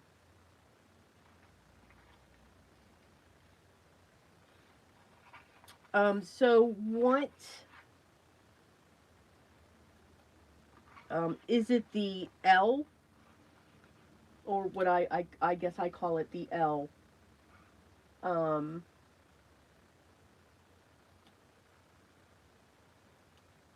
uh, Diane, because that's really the first one that I ever did. And I have to be honest, when I was doing that, oh, what's her name? I was following, she did a steampunk journal. And she did all the tutorials on YouTube. So it was fun, you know, you play it, stop it, play it, stop it. Yeah, that was fun. And I call it the L because the pages just butted up against each other and they were single sheets. And I'm like, okay, how is this going to hold up over time? But it has, and there was a lot of weight on those. She created awesome, awesome journals. She recently stopped, actually. Okay, so those are the hinges, and I just keep that paper on there. And then I'll measure this because I'm going to do the hidden spine here.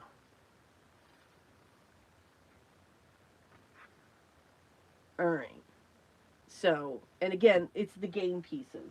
So we've got checkers with Dracula and dragons. We did vines and ladders. So take on chutes and ladders, which is adorable. We've got the tic-tac-toe, which is adorable. And then these are the board pieces that will slide into the hinge.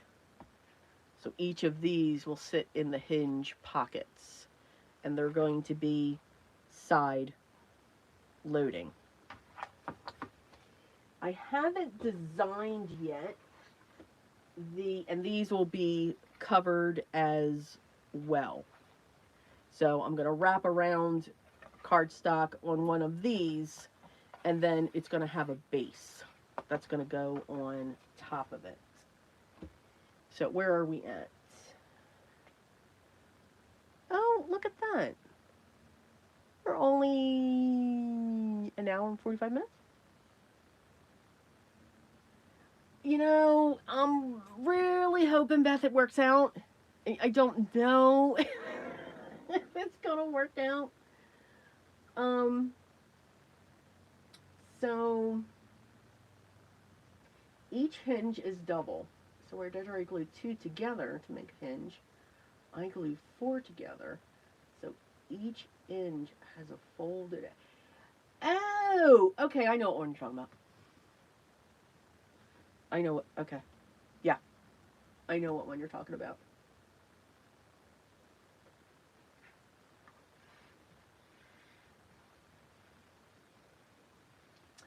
Good morning, Kim. Welcome.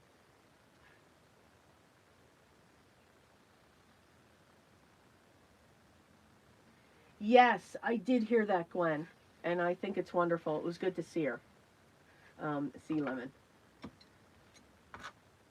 I love watching how she sews those things. All right, I do want to do these pages. No. All right, so let's bend. Now that that's set for a little bit. We always bring our covers up slowly. You're going to hear cracking. You should not hear tearing.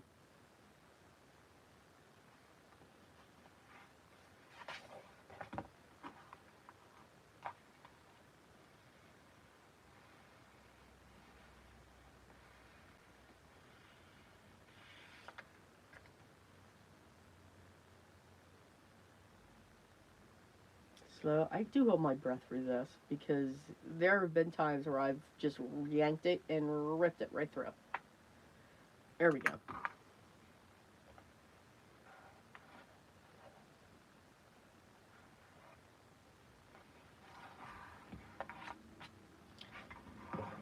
All right, so that is what we're looking at there. I really hope this works.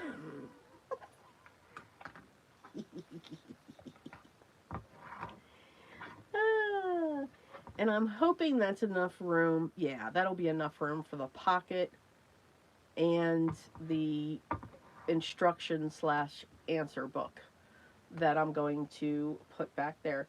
The only thing that I really want to think about is what my closure's going to be.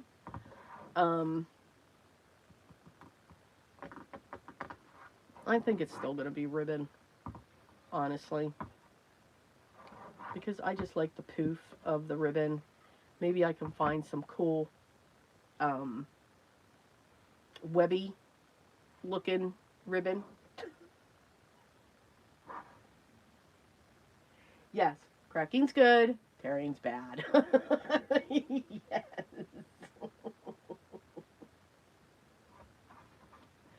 Ah. All right. Now, do you guys want me to continue through this? What I planned on, or what I could do, is I could continue through these, but now you're just going to watch me like cutting up papers. Um, I'll go through what the pages look like for each of the albums again, for those of you that are in here now, when it comes to this collection. And if you want, we could switch to watercoloring. That's what I was going to do, but then I switched it. So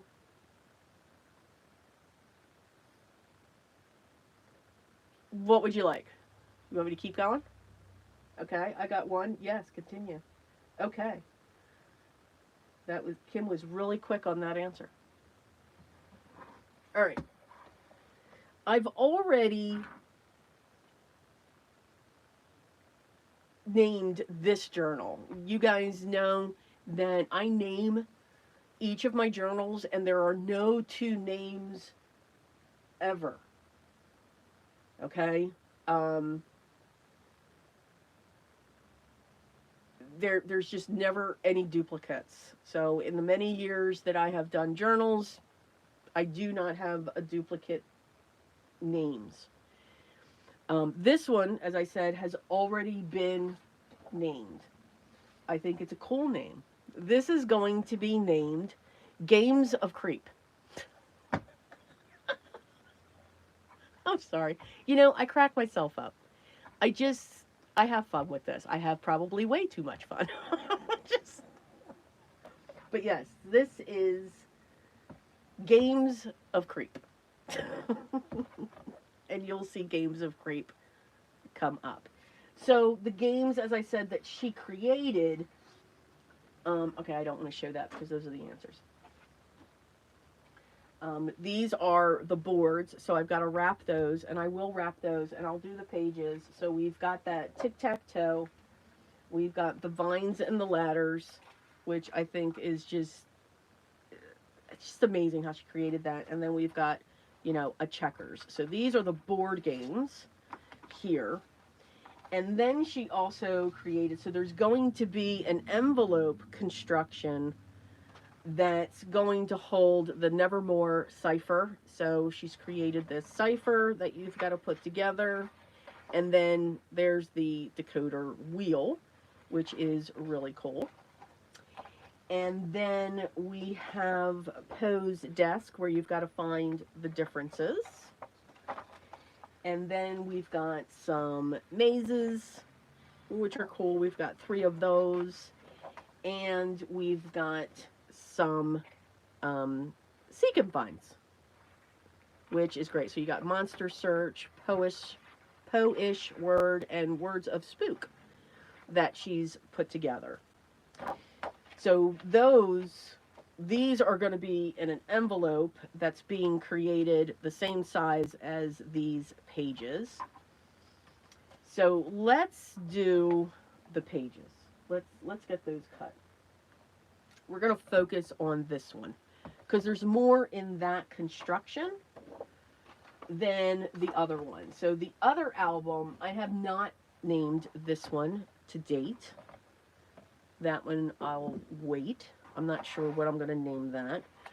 But this is a 6x9 journal with a 3.5-inch spine.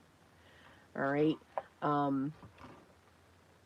And again, this is the Creep on June that Tracy Fox designed. Hello, Sala. How are you?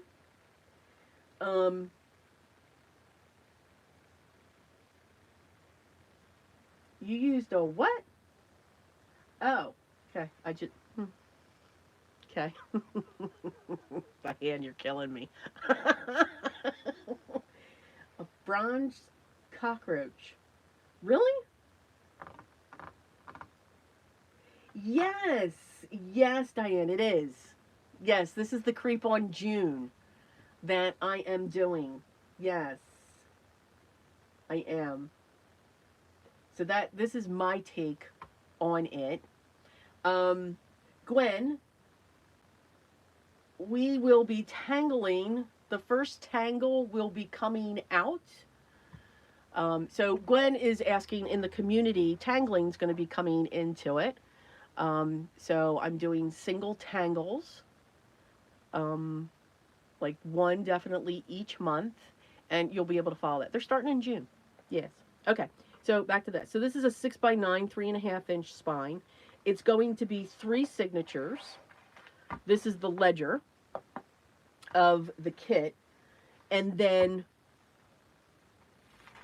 it's 8 pages of coffee dyed papers. And with the ledger pages, and again, creepy scene, if nobody likes creepy. So these, I can't just fold them in half and put them in a signature because these 2 pages go together. So what I'm going to do is I'm going to slice it, well, tear it, with my ruler down this line, and then distress the edges, and then this will go on this side and this one will go on this side in a catty corner way. You know, they'll be different and all that stuff. And then since it's a day, so Creep on June's like an advent for Halloween. So then on here, it'll be day 1. And then on the other side of the ledger, it will be day 2 and then day 3. So I'm actually turning mine into a Halloween advent, and with all of the pockets and envelopes and folio tags that she's created for each day, I am also going to put a scrolled paper. I'm going to design some type of scroll paper. I'm not quite sure what that's going to look like yet. And that's going to have a horror movie. So you can watch a horror movie.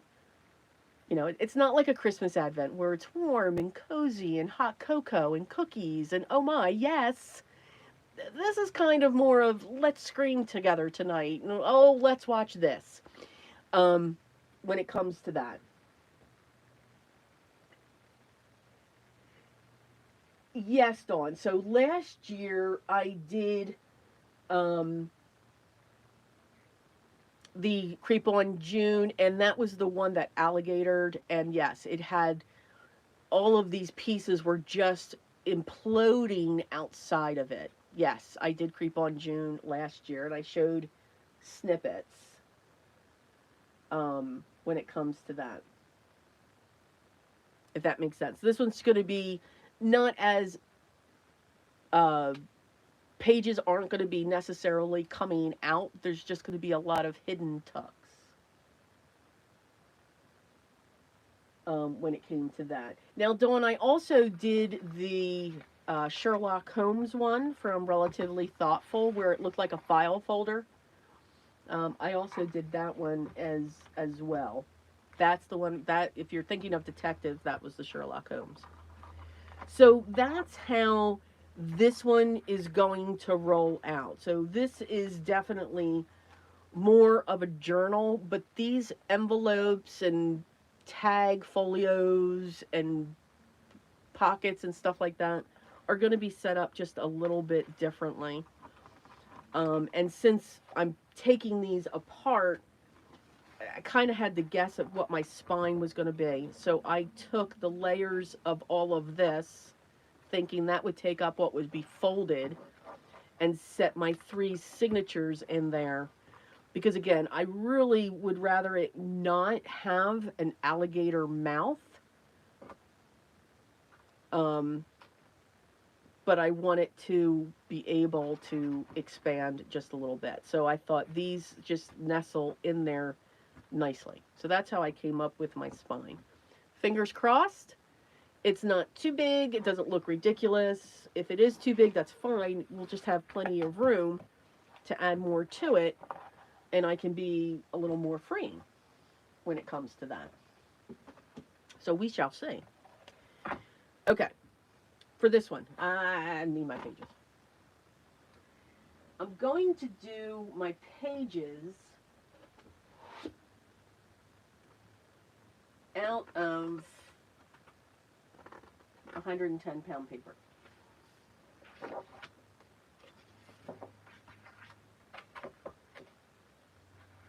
That does not feel like 110-pound paper.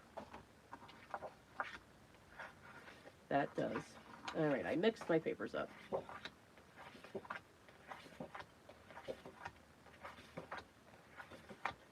All right, so since I have 3 hinges, I need 6 of those, because these are going to be side opening, and I need to find my measurements. Nope, that's not it. Nope, that's not it. If y'all could only see all the papers I have. So hopefully that makes sense.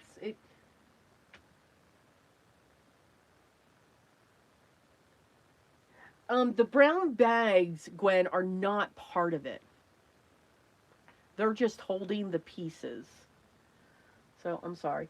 So, yeah, it's how I keep myself organized. So here, this is one, and these are the pieces to it. It doesn't fit in the bag to hold the pieces. I reuse the bags. I don't throw the bags away. So, like, for number 2, if I go in, this is the setup that she has for that. And these, like last year, it was part of the story that her partner created. These are snippets from Poe. So this here is like a folio type thing with a pocket. I haven't figured this one out yet. So to not lose the pieces, because I did do all of my fussy cutting already. I just put them in these bags so I can hold it. So the bags will not be part of the journal. This size bag, though, close to it, probably a little smaller, is going to be part of the other one because I'm going to be making those so that I can sew in the center and then glue it shut. We'll see that. Here we go. Alrighty. Now, so the size, did I find my page? I did. So 8.5 by 9. So I need 6 of these. I'm going to do the pockets in 2 parts. These are 8.5 by 11 already. I need to make sure that this is flat on this side. So I've learned when I make these pockets, I make sure that I check the side that's flat. I don't know if anybody else has ever noticed, but even though it says 8.5 by 11, it is skewed just a little bit. So I always pull the paper over and I measure it by 9 by 9.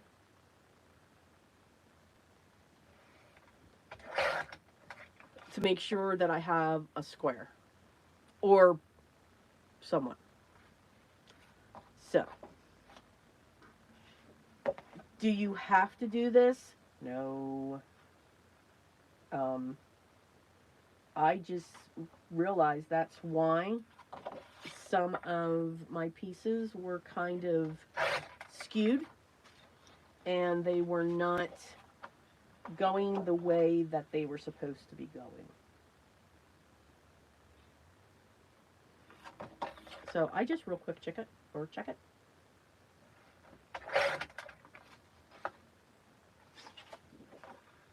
And usually once you know where the fold is and how it's laying, you're pretty much good. You can rely on that, but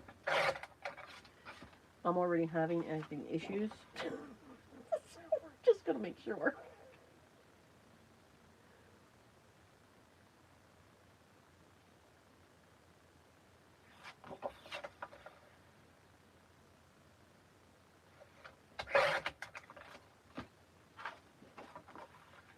And our last one. So I'm going to score these along the 9-inch side at 1/2 inch.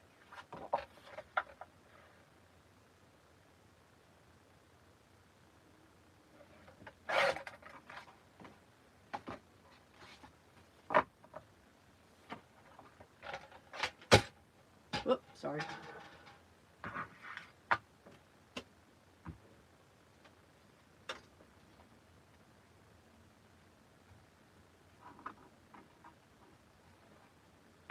Yeah, if that can happen,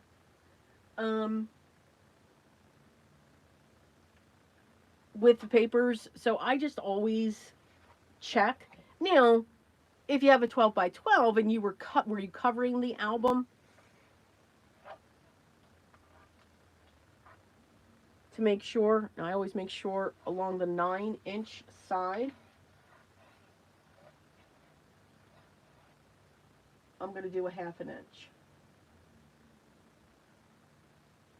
Oh, that'll be cool, Anthony. A Halloween book looked like the spell book. That from Hocus Pocus. That's cool.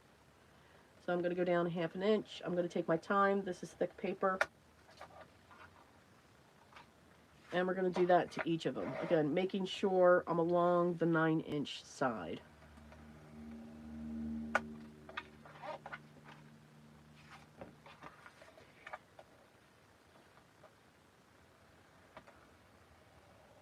So with your page, even though it was that measurement, were you looking to cover the album or... Because covering, I don't know if you have to worry about it not being completely 12 by 12.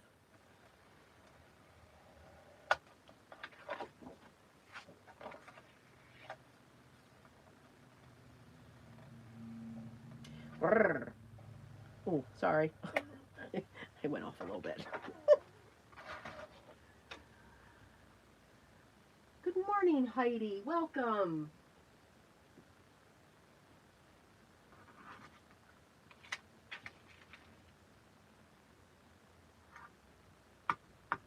I'm checking on comments here. Let's see.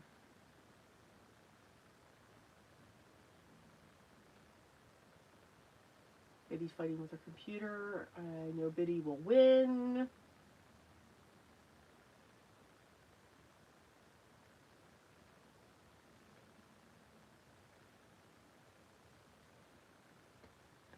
All right. So now I'm just going to fold these over. And I know there's all kinds of different ways to make the pockets.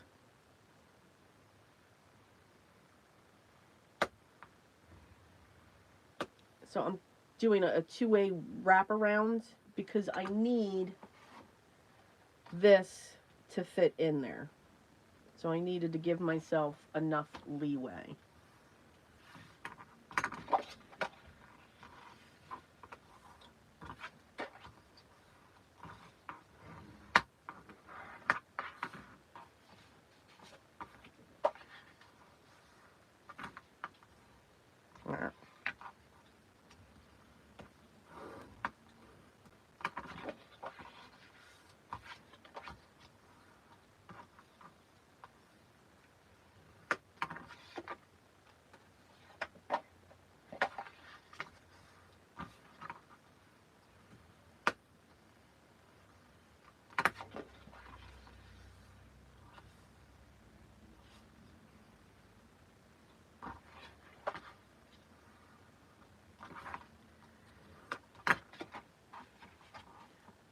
Starting to throw things.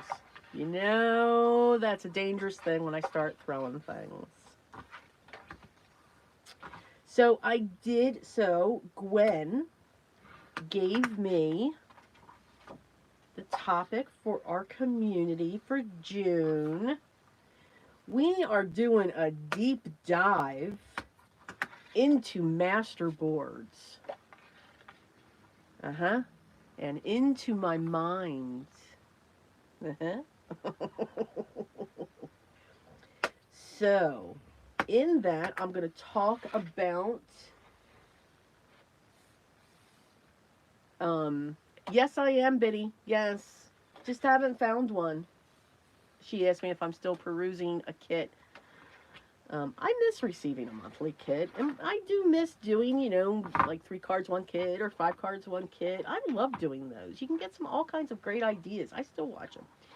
Anyway, so with these, I do like to trim off my cord. Okay, scissors falling, not my foot. Okay, never mind, caught them.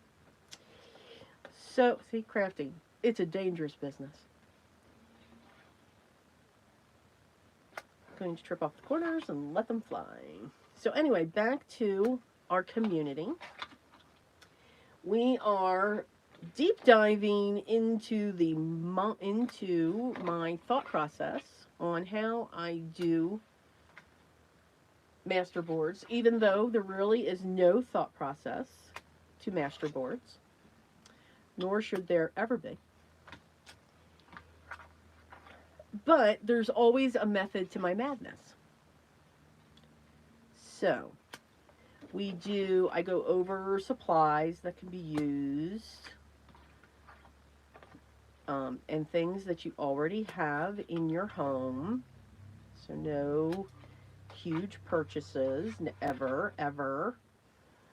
Very rarely will I say, okay, you know what, this is something that you should really have. If you're looking to save up for something, this is your purchase for the year. Absolutely. All right, so now we're going to take these and we're going to layer them. So we've got this over here. I'm going to take this one here and bloop. So that's what we're doing. That's how we are going to create our side pockets. We'll see if it works. For this, I just use glue.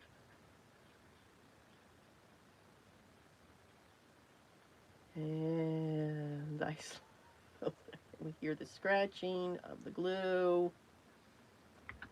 All right. So I am going to put one side down for... Why did I choose black? Hard stock. I know, it's Halloween. I get it. I get it. I really need to change my mat. I need to find a gray one. I'm hoping gray would be good.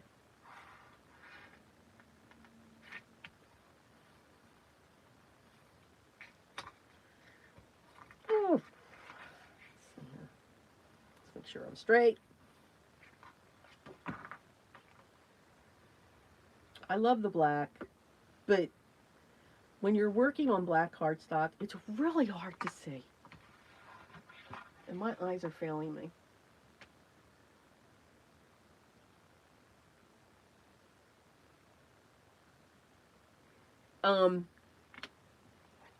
So yeah, then after I go over the materials, I know I'm all over the place. I am so sorry, guys. I am just...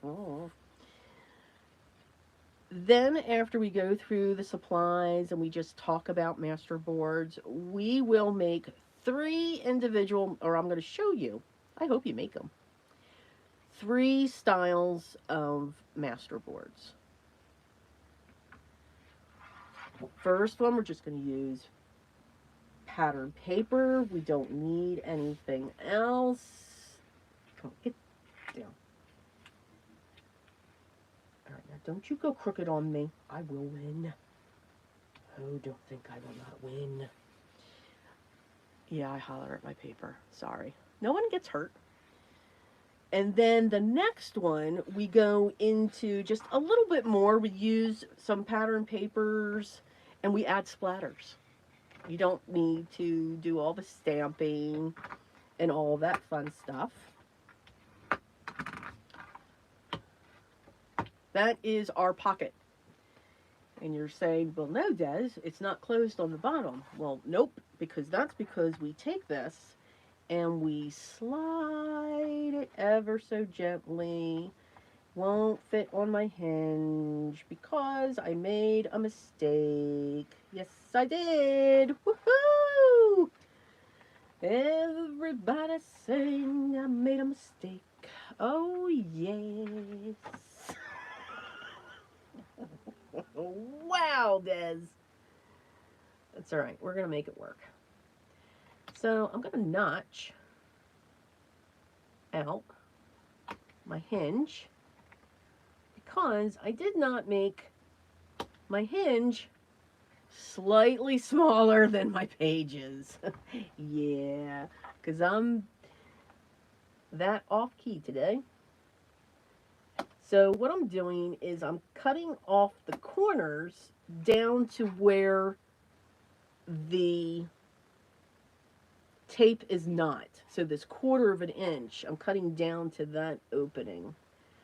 So that with these notches cut off, I will be able, hopefully, because this is a lot of work that I just did, and a lot of cutting that I just did. I will be able to take my page, slide it down, and boom. Nobody will know. See? Crisis diverted. I just need to come down a little bit more. So, yeah. Wow. Only I could do that. But it figures. I haven't really done a journal or an album in a long time, a scrapbook album. And now I've got things sticking all over me. So, all right, back to what I was trying to explain. Oh, my goodness.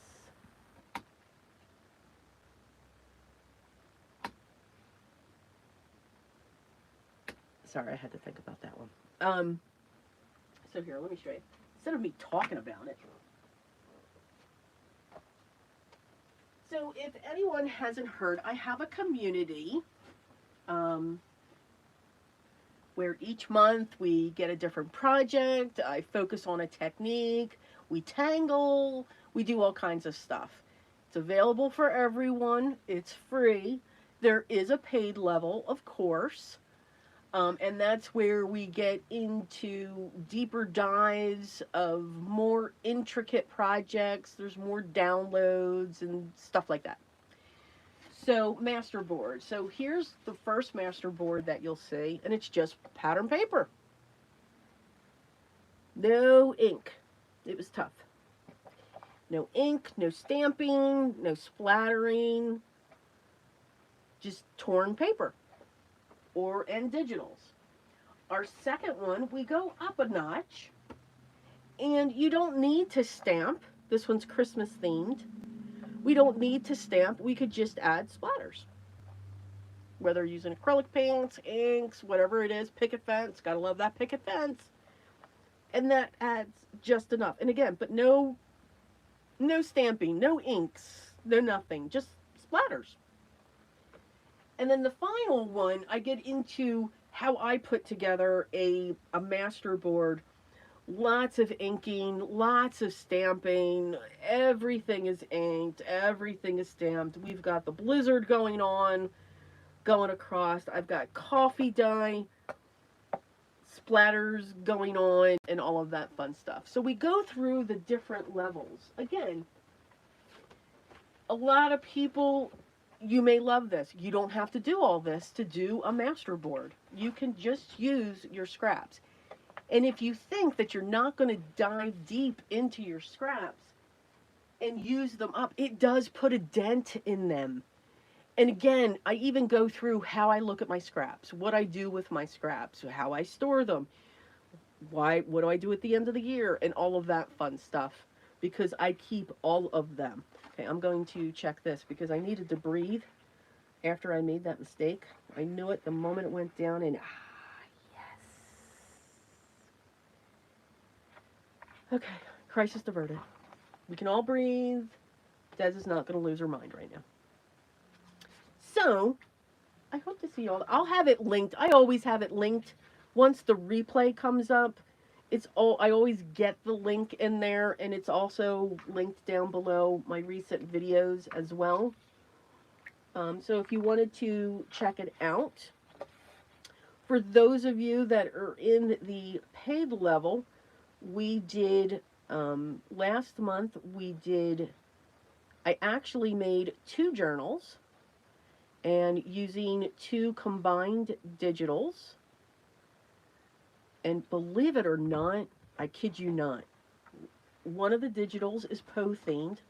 It's an Edgar Allan Poe day, but then I also mixed it up with an autumn type journal. Beautiful, beautiful digitals from My Porch Prints. Absolutely gorgeous. So I did, and I actually made 2 of that, and it's step by step. There's a lot of videos.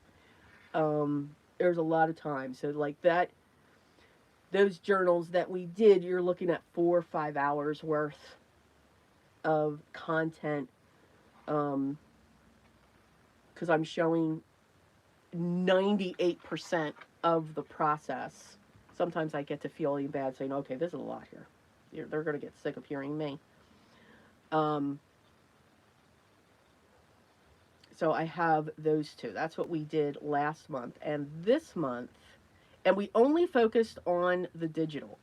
No sewing, maybe a little bit of stamping, but only used the digital. Of course, I used chipboard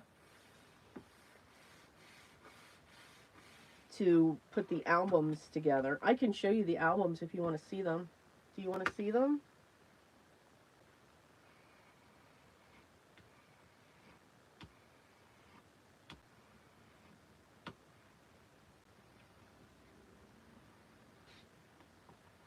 Oh, well then, Maddie, you are in the right spot, because I will always show you a mistake and how you can fix it with minimal frustration. Yeah. Notice how I'm smiling when I say that? I'm just saying. I'm just saying that. Oh my goodness. There's a lot of yeses coming across. All right. Okay, I'll do that. So you all get to see my BRB this time. I remembered. Hang on.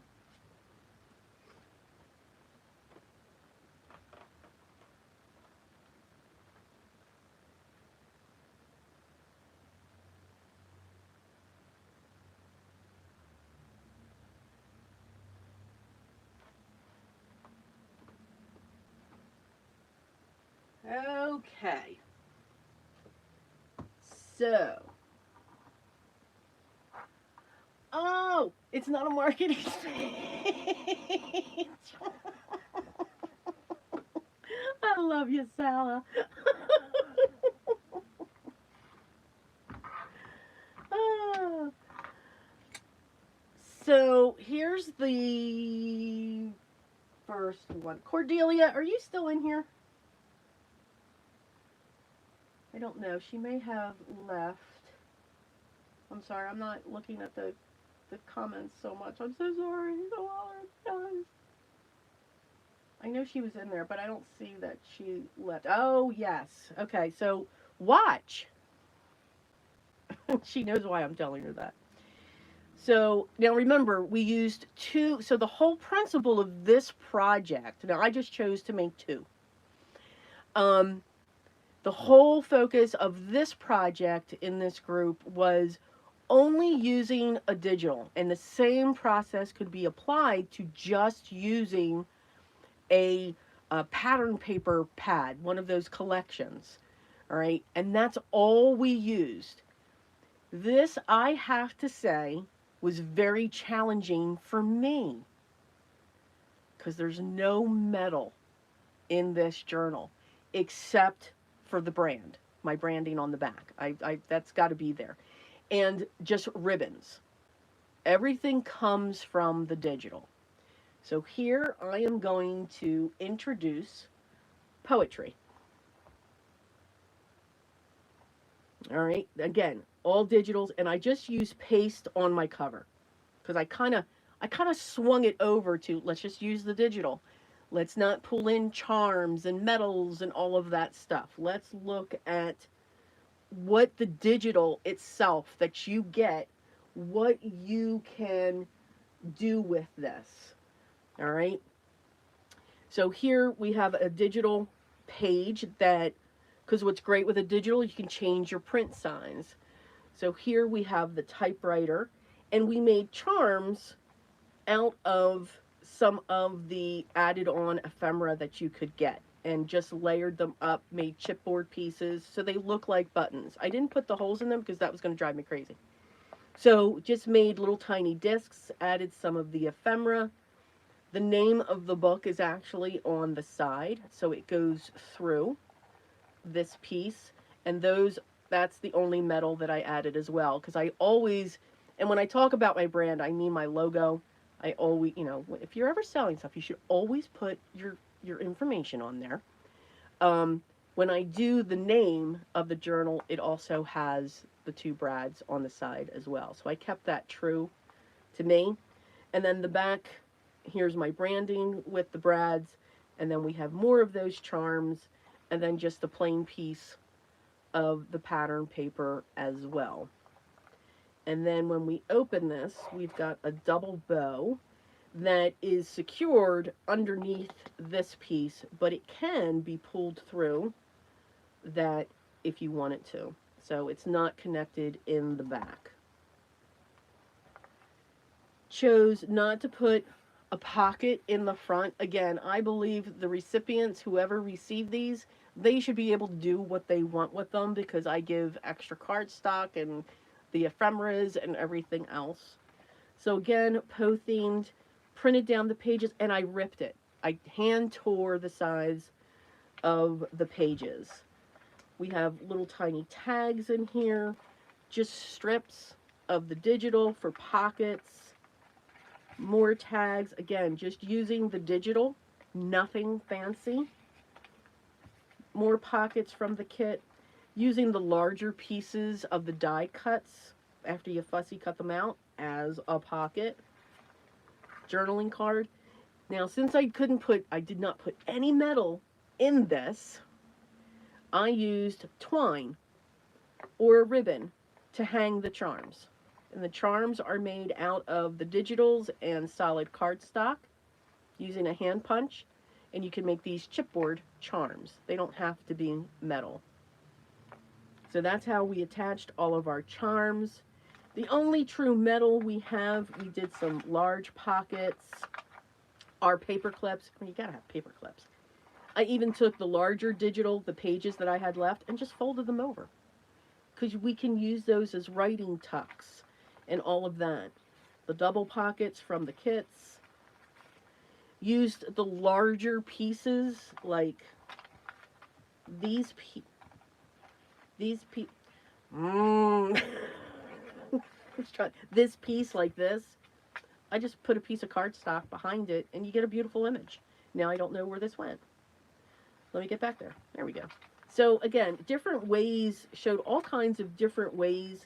Could use these as a decoration. It's not a tuck, it could be, but it's just a decoration like we would do lace. Put that, folded that over the side. And that's what we did. Again, just paper clips. Here are the tags that come off the side using twine. Don't have to use metal. I found this very challenging for me. Yes, I did. Here's another one of those large die cuts. Create a pocket. These came from the digital, and I used a stapler. Just add your bows with a stapler. Just tear up your digitals that you have left to create your pockets. And by doing this, I only had a few scraps left from the digital. So this was, for me, this was a lot of fun to do this. They're both 3 signatures. When it comes to that, we made belly bands. We made little tiny books with some of the digitals that are printed down. Just had fun with that. You can see poetry, so the name's inside. But yeah, very challenging for me. But that is poetry. Just had a lot of fun with it. Created these collage type pockets, belly bands. Again, using up the scraps from the digital. Using the dies, the fussy cut dies add-on as pockets and tucks. And all that fun stuff. And again, no metal. Only extra solid cardstock was used. And only for the branding did the metal come in. That's poetry.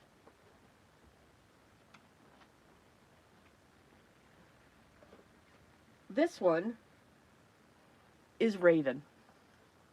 You knew Raven was going to come into this as well, right? Just saying.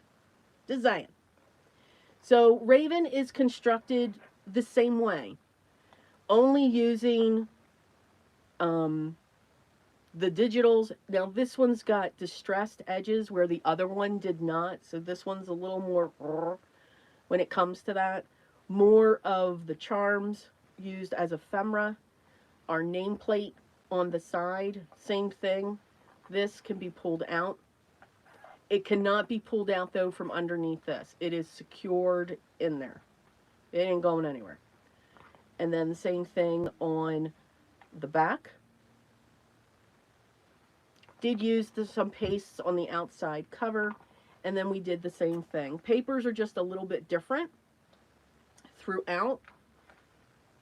But same thing, use scraps for pockets, attached the charms, even to a tag with twine. No metal. That's tough for me. I kept on wanting to grab for one. And just stapler, paper clips. Stapler and paper clips. That's it. The ribbons with the stapler are just literally, they're folded upon themselves. They don't even go onto the back. They're just folded upon themselves to go down. And I like how they just go over that. And then it gives me the little tiny poofs out the side. Gotta have the poofs. So same idea, same concept. I was just making 2. Because I had 2 digitals and there was a lot in each of them. I didn't want it to go to waste. Each one does have a bookmark. Again, just took one of those pages, folded it over on itself, used cardstock to create the thing, reinforcement, and then attached a charm using twine. Very difficult. It was very difficult. I'm just saying. So each one does also have that bookmark. And then we have this book here, and there's the name again, the Raven. These are each 3 signatures. 3 seems to just be my number. So that's what we did in the paid level. Again, just focusing on that. Now, don't think that the first level, we're going to do journals there too. But again, each level we just focus in on something specific. So what'd you think? Did you like those? Were they pretty? How did you make the embossed branding on the back? I actually have a stamp. You're talking about my name? My business name? Cordelia? Which one?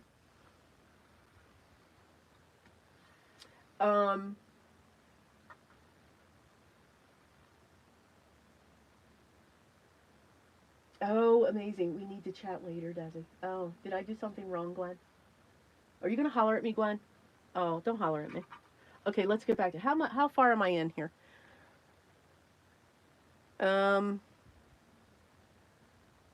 One second. All right, so we're almost, well, let me just look at the time. It's 11:38. Okay. Let me at least get these pages on. So Gwen, am I in trouble? Don't. Oh, okay, Maddie, I think you're leaving. Have a good one. Oh, well, then you are going to have a good one if you're having a crop with friends. That is awesome.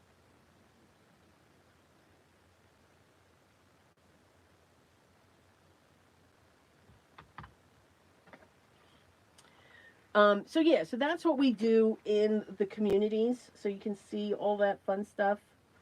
In the first month, we talk about having fun doing abstract art, whether you're using watercolors. Okay, poetry, got it.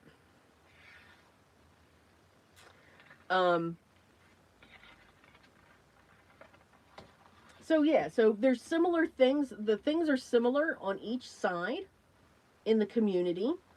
I don't. Do you all want to know about the community? I don't. I don't want to. So each month there's a project in detail.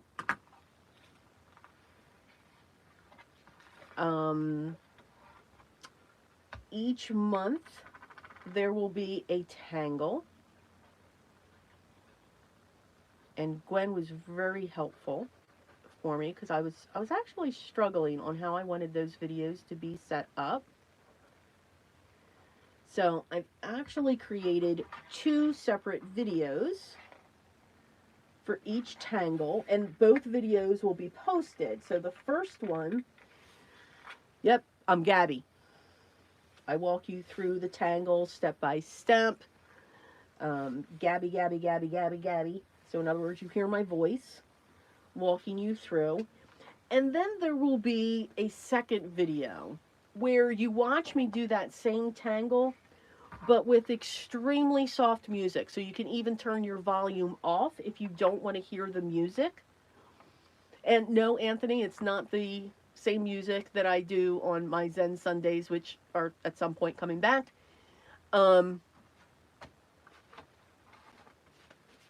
And so you can listen, because some may already be tanglers and they know what that is.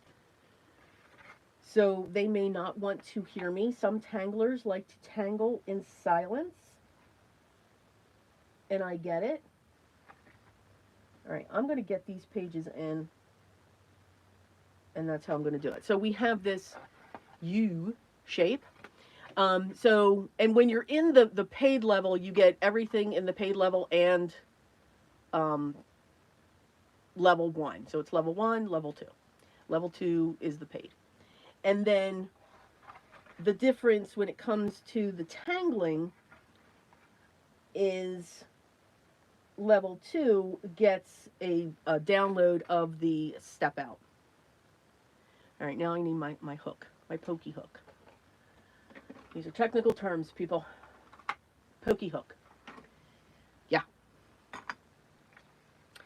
All right, so this part always stresses me out. Imagine that. Because now I'm going to get these on here because it's only 3. I'll be able to decorate these while it's in the album, and that's what I'm going to do. I do want to get these here and set in place. Now, some people will wait before they put these on. I'm not going to have too many flips.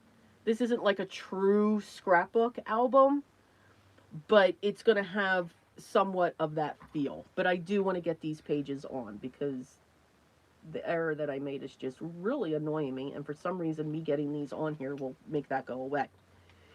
I always start from the back. I turn down, and I learned this from Rosa Kelly, this trick. Okay, Gwen said something good. Okay. Well, you know, I don't want to make anyone upset. So anyway, so that's the difference when it comes to the tangling.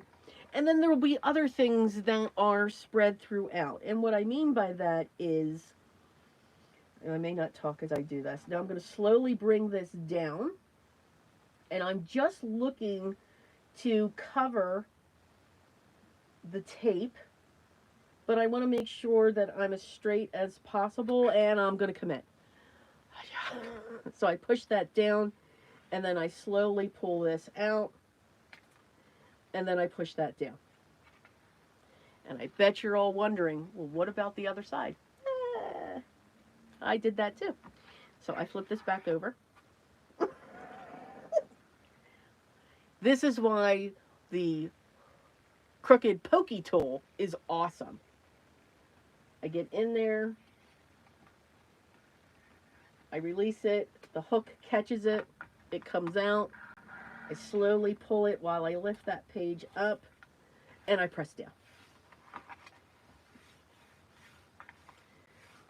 The page is in. And I'm hoping, yes, I still have a gap. And we'll just do that to Teresa, hello. Snuck in there. Oh, good, Anthony. Thank you for letting me know. I knew Sean was moving. I watched one of his recent videos. Techniques are amazing of what Sean does. And if anybody doesn't know Sean Manley, he just, Manley Made Minute. His techniques are just amazing. And we're going to do the same thing. So, and of course, this is black cardstock. So we're going to push this down. I don't want to push the top. I want to get this bottom in there. I want to get this in there. This is going to tell me if I've got to... Nope. Yep. There we go. And then I slowly pull this out. And I'm going to push that down just a little bit because I don't want to see the glue. Y'all understand that? I understand if you didn't. So, pokey tool. And I do. I lift this up as I pull this release paper up, and then I lightly push down on it because I want to make sure that the tape is covered on both sides. I could be off on both sides. And sometimes when you go back and forth, it could go a little crooked. It's okay. It's totally, totally okay.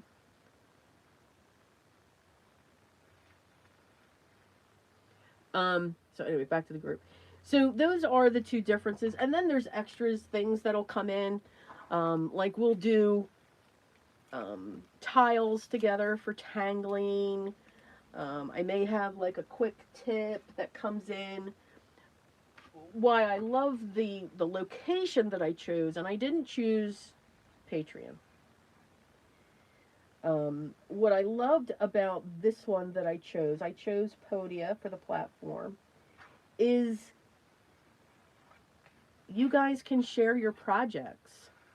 I can finally see what you guys are doing and what you're creating, and you can attach photos, um,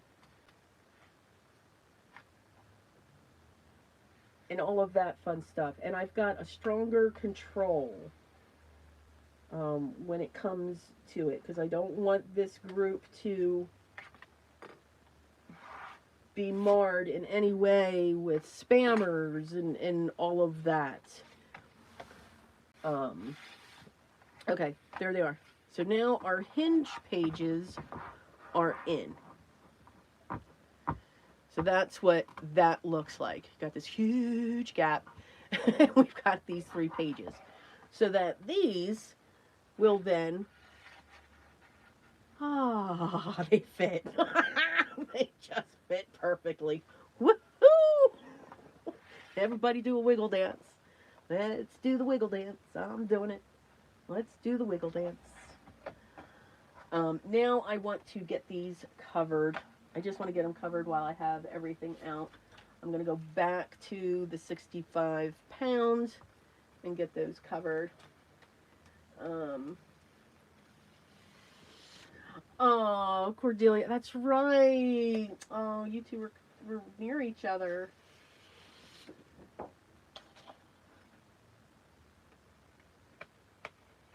It might have to make them Zen Mondays. What are Zen Mondays? What are Zen Mondays?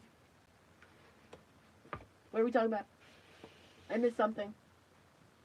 I'm trying to find a coin to flip. Cordelia. So yeah, Anthony, back to that. Yeah, I'm all over the place. So yes, I actually, there's a place on Etsy that I found, and I gave them a black and white image of my logo, and they did that for me. All right, so I'm gonna wrap these up same way, same exact way. I'm not gonna be too crazy about it though, to be honest. When it comes to wrapping these, but same way as the albums. I'm not going to use as much tape. That's going to roll.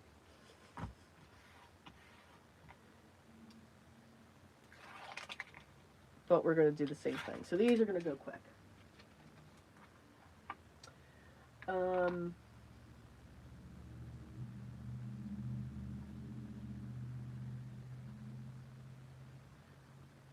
I'm off camera.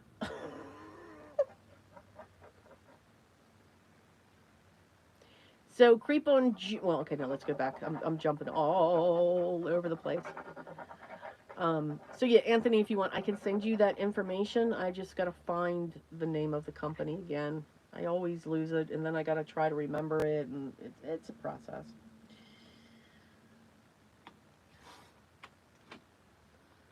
So I can send that to you.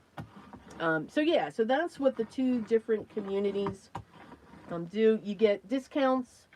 So you'll always have a discount, and both levels get discounts.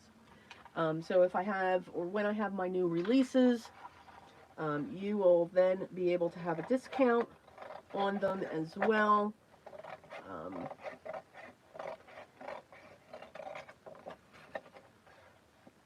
So everything's the same except the projects. There's just a different level when it comes to them.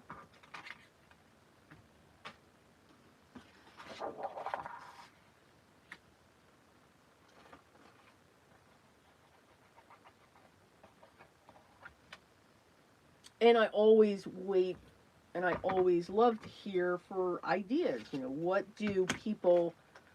does everyone want to see? What's that burning question? You're able, the moment you ask a question, what's really nice too in this group is I automatically get an email.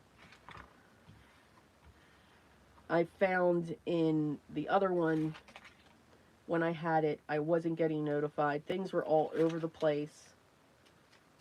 Um, and being able to see what you're working on, there's always a new post for inspiration. So you can be working on anything and you can inspire everyone in the group because we all inspire each other. And then there's always a post every month for any questions that you may have, and you can post it there. And then I would be able to respond to that. Each level will have a live every once in a while. And the lives will be like this, and then every so often a Zoom so that we could talk. So, having a lot of fun there.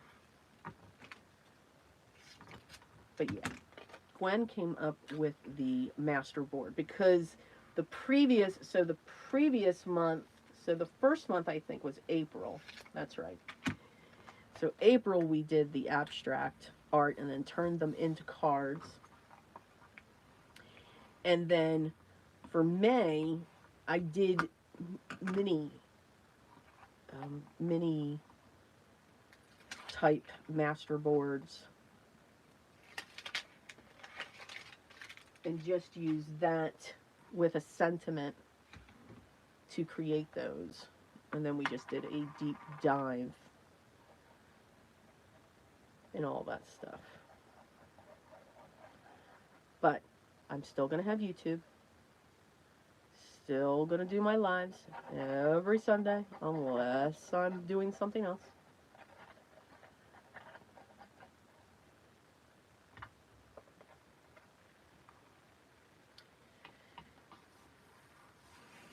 So these are the game boards, and then very simply, I'm just going to cut those pieces out, and then they're going to be matted on black cardstock, and then they're going to go on the other side that's still open. So then this will be the back. They're going to have a tab coming off with a charm.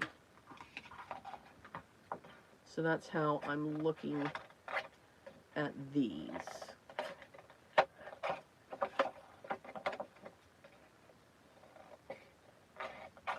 Now, the only part that I don't think I'm going to be able to show today because I'm not sure. Oh, that went all over the place. I'm not sure. I think the last thing after I get these covered, I'm going to look at making those envelopes.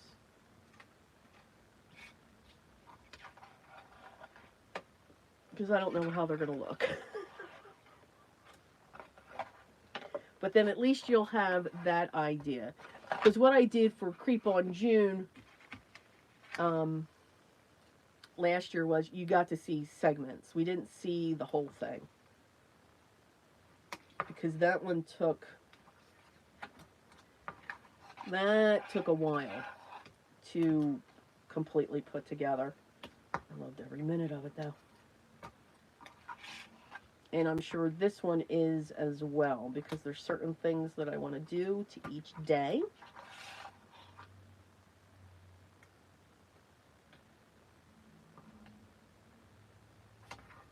And then I've got to come up with horror movies. I don't watch any horror movies. Nope. Nope, nope, nope. And when I say horror movies, I'm talking about, like Saw,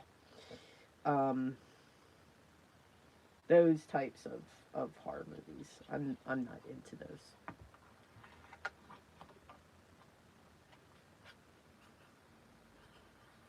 I like thrillers, but not horror. Not the gore.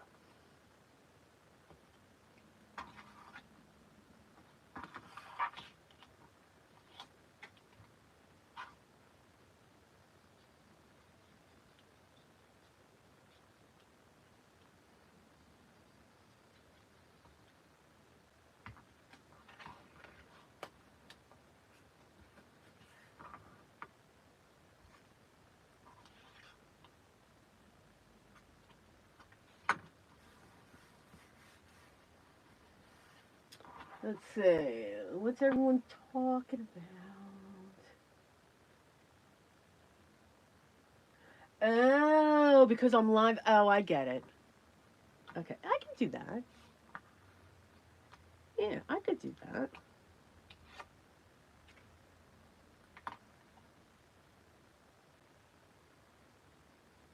To get you all ready for the week.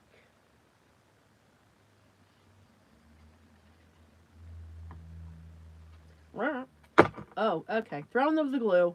You knew that was going to happen. Always have to do that once.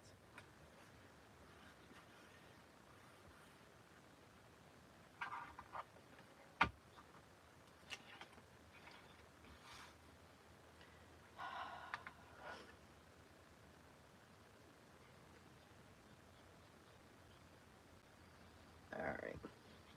So these, as I said, are going to be the boards for the three games. Tic-tac-toe. I'm just going to call it checkers.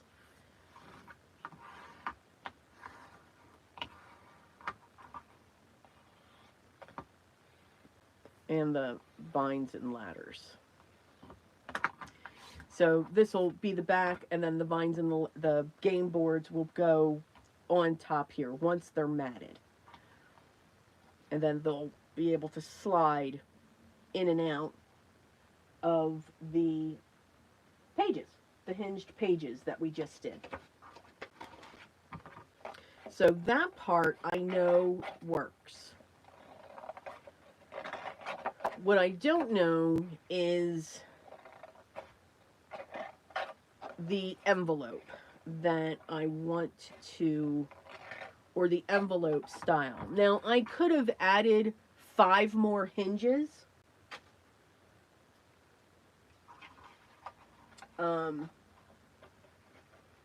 If I wanted to, going across and thinned out the distance between, and then just had the pockets be a top load pocket instead of a side.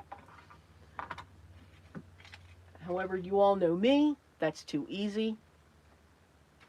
I must make it difficult. Yep. Absolutely. And I don't know if my idea is going to work only because we're going to have it sewn in. But I think I know how I'm going to overcome that. So, yeah, see, so if nothing else, this is going to be entertaining to watch when it comes to that. And it's going to sit on a hidden spine like I do 99% of my hardbound journals. Even my softbound, I do a hidden spine. For some reason, those sewing marks on the outside when there's a spine just, I don't know, they throw me off. They're beautiful, but for some reason, they just throw me off for me to do them. It's very odd.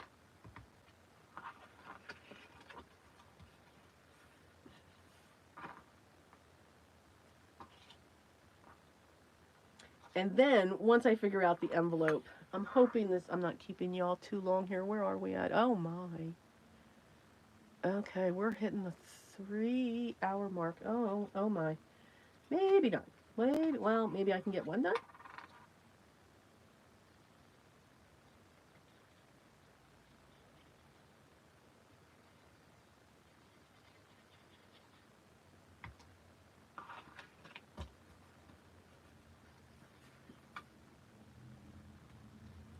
Probably should have went to the envelope before I did these. But that's okay.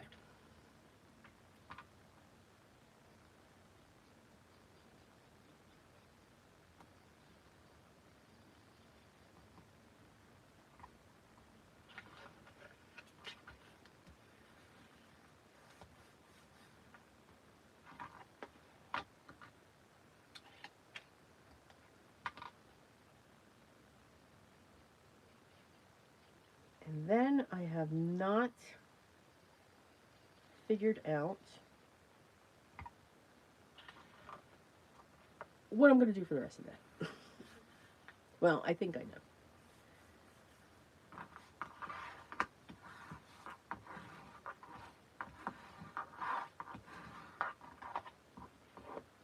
And I did not come up, so I think Tracy came out with this kit, I'm going to say about a week ago. And you can get it on her Etsy shop. You can also get it on her, I'll have it linked down below. You can get it on her own website. And again, it's a digital download. You don't get a physical product.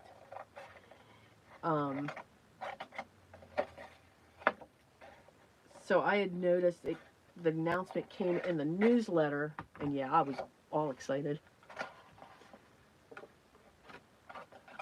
So I got, and usually before June, if you get the kits, you know, they're all on sale.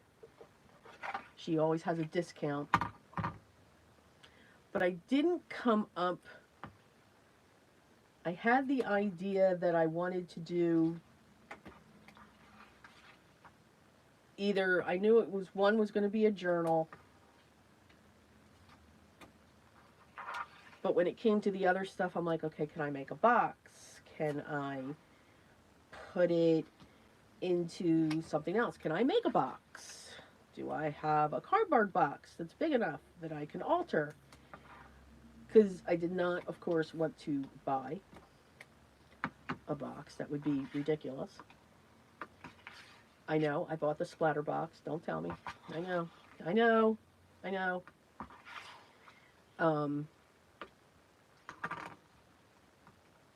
It wasn't until this morning. I promise. It was this morning that I came up with, for the games, the album idea.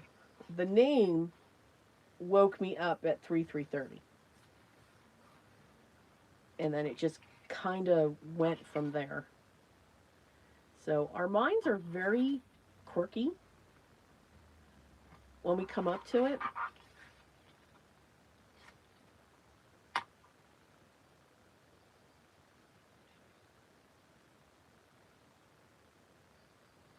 But I was having just an issue thinking of, okay, what can I do?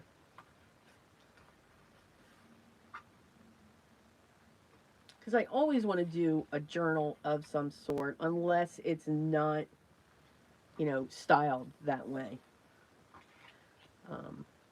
For some reason, for this, I always want to do that journal part, but for the Christmas Advents that she does, I kind of like those in a tag form, or the different shapes that she does. So to create that box for it.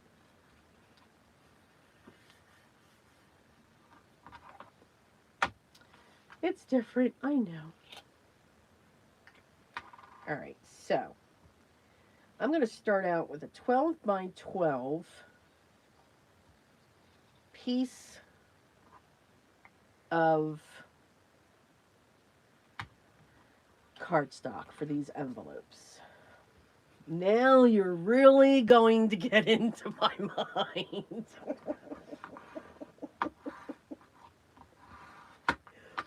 Because now we're going to map out the envelopes together. Yeah, this could be scary.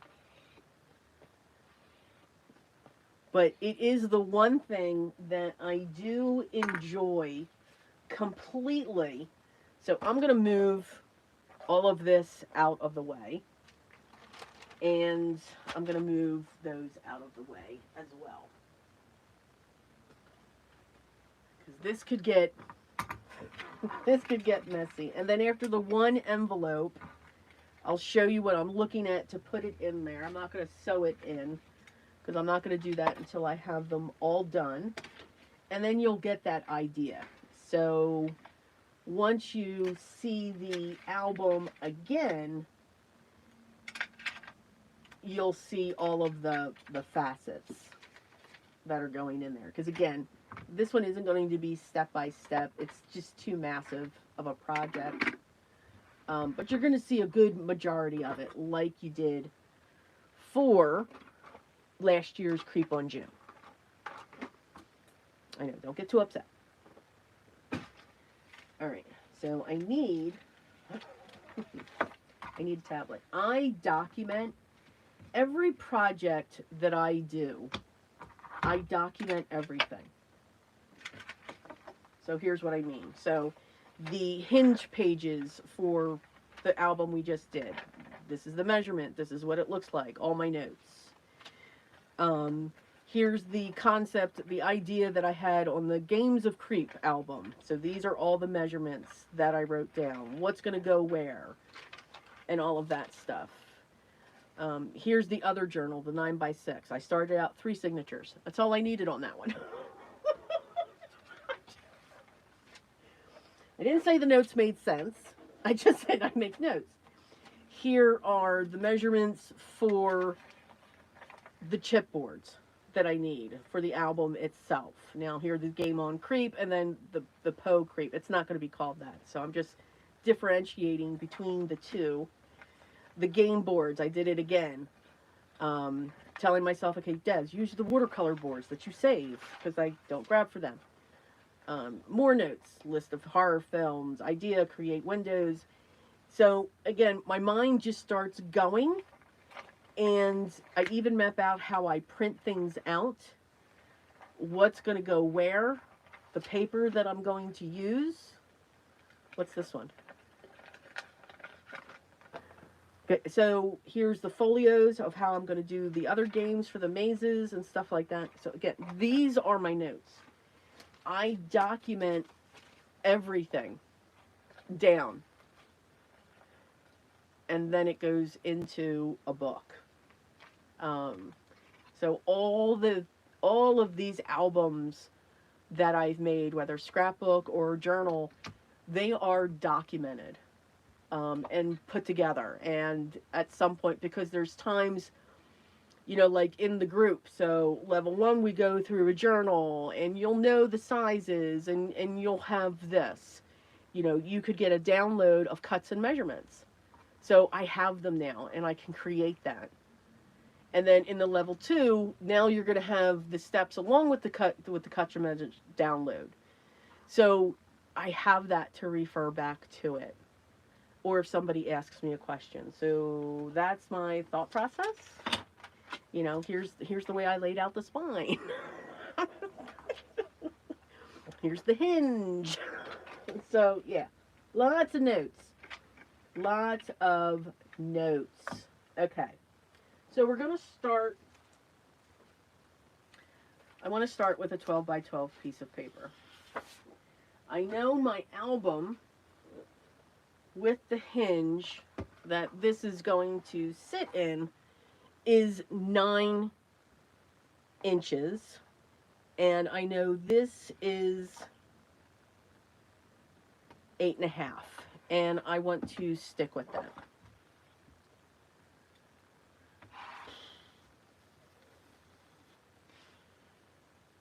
And we're going to call these envelope signatures.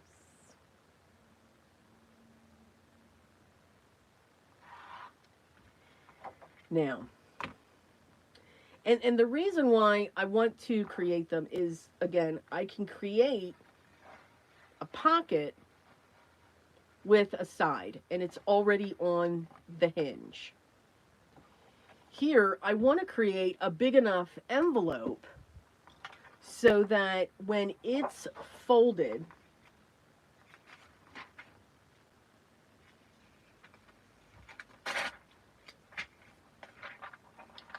so let's just say this is the envelope. We've created our envelope. The envelope is not going to be sealed yet. I want to be able to sew this into the spine and then glue the envelope shut. So you're not going to see the sewn signature part. All right, you're just not going to see that. But this is going to look like an envelope sitting in here that will bend and fold. Does that make sense?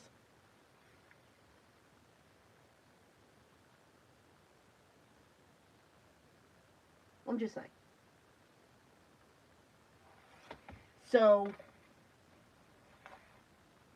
that's what I'm looking to do. But I also want to make sure that the envelope that's coming out is a decent size, because this is 8.5. So technically these are 8.5 by 8.5 and all said and done. This here, I've just got to figure out. I know it's going to be somewhat 8.5.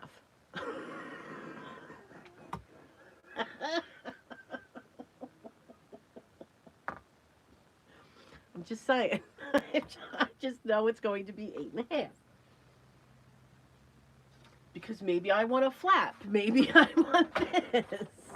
You just never know. You know, you just never know.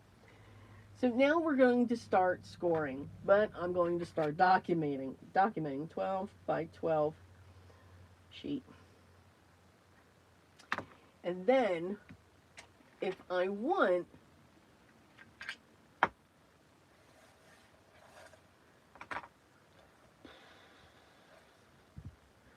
so 2 to 2 is 8, right? 1, 2, 3, 4, 5, 6, 7, 8.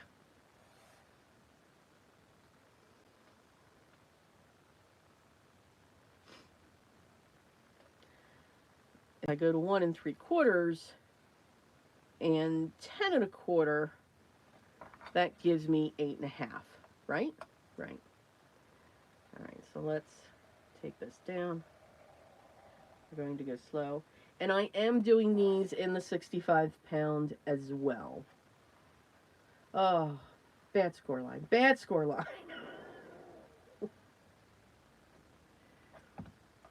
All right. Okay, we need to move that album out of the way. It's getting dangerous in here, people. All right, so now I'm going to fold these over.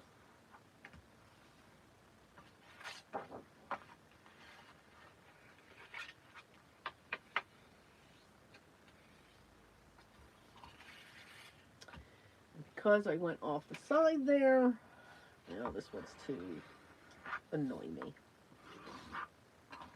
And we will win. All right.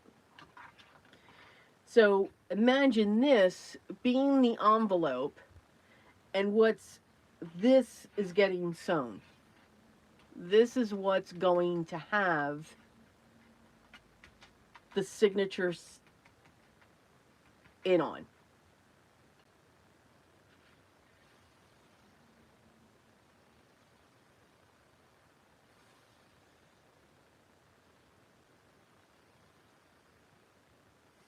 All right, I'm looking at the comments here. Okay. Let's see.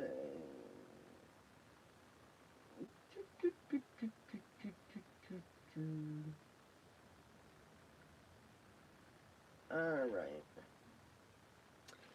So that's what I'm looking for here. Now, when we score, I think I figured it out. Ooh, I think I figured it out. Okay, work with me. Work with me. So, if I take this, so I need 8.5 on this as well. So we're going to do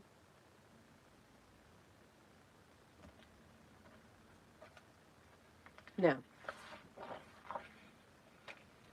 We have 8.5 going side to side, right? I want 8.5 going top to bottom. So now I can turn that. Now I want 8 going side to side. Uh-huh.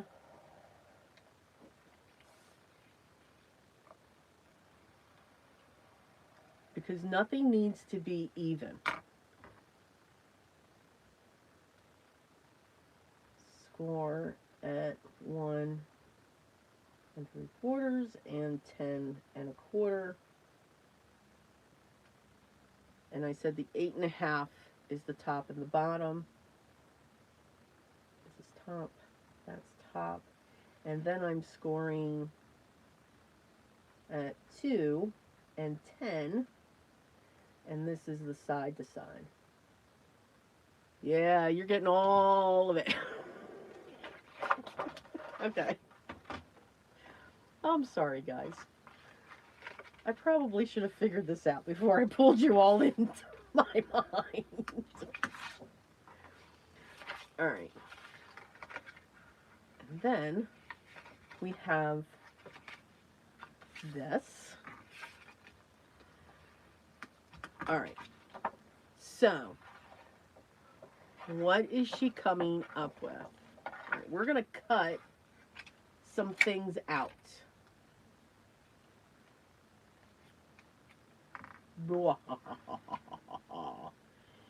And we're going to cut along this score line. I'm going to cut the 4 corners out.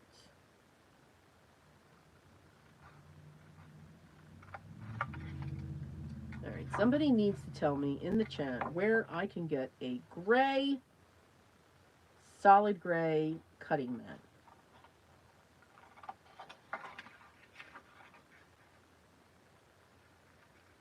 That's going to be my mission today, I think. I have a gray one, but it's got squares on it. I have to look.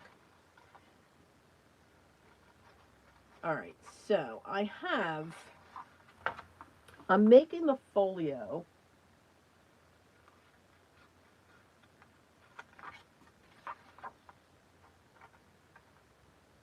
a little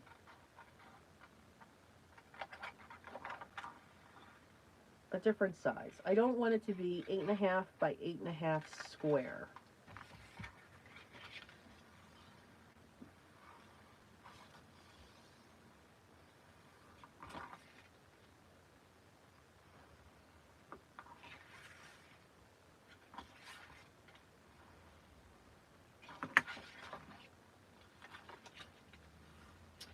We're going to cut these on an angle.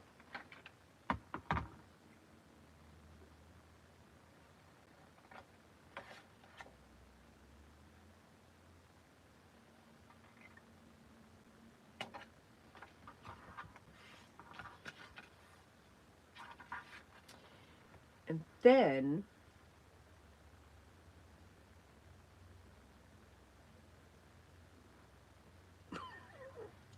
awkward pause.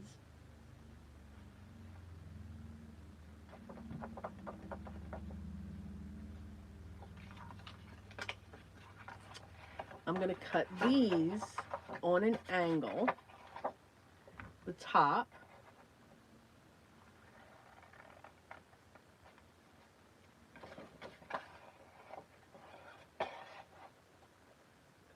I know, scissors coming into my hand. I know, don't judge me. Do as I say, don't do as I do.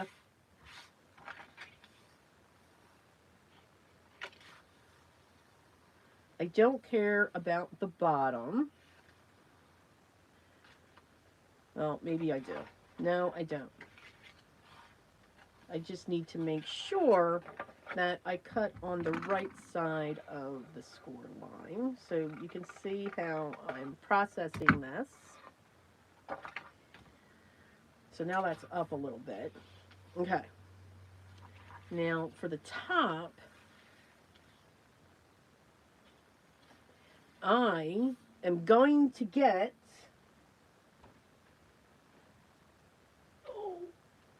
not a hernia. Hold on.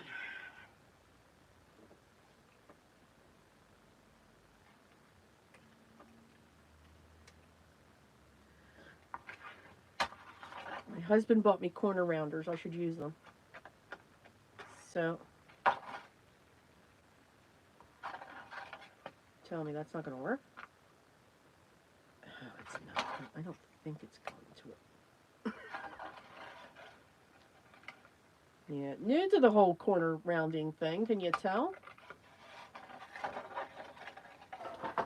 So then these were going to corner round, but I don't know if I'm going to stick with that. How do you empty these things? Just like that? Because, wow, if that's the case, that is amazing. Anybody have one of these things? Okay. So we have that, and then we have, nope, don't like that. Nope, don't like that at all. But we're going to go with it. I'm going to figure out the top. And then this, because this measures,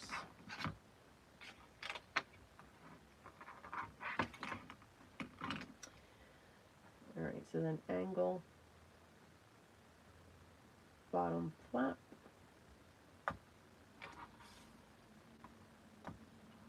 So this is actually going to be my template. This won't go anywhere. This will be the template of all template. So 8 and then 8.5, right? Yes. So I am going to cut a piece out of heavy cardstock. This is where some of the strength is going to come in.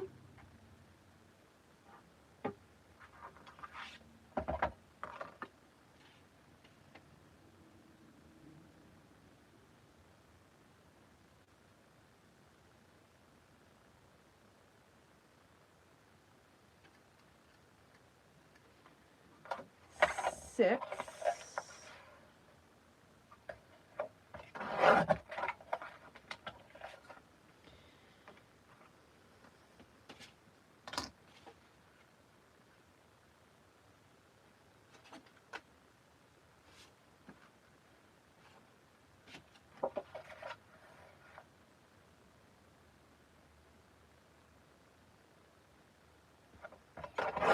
By 6.5.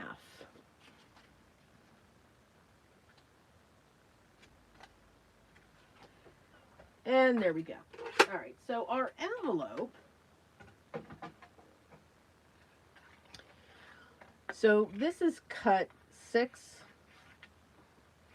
by 6.5, and you all cannot see that because I wrote it in pencil.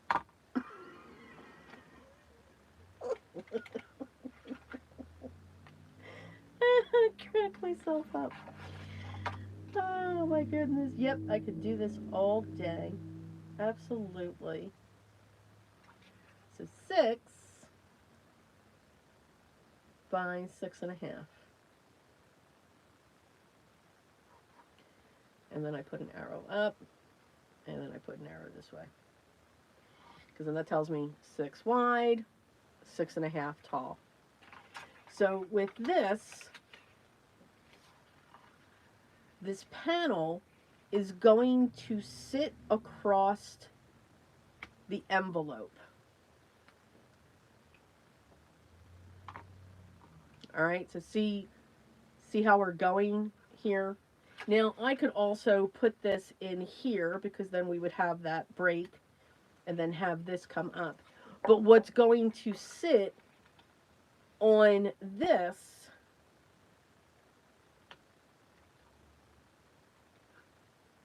is a piece of one of the background papers.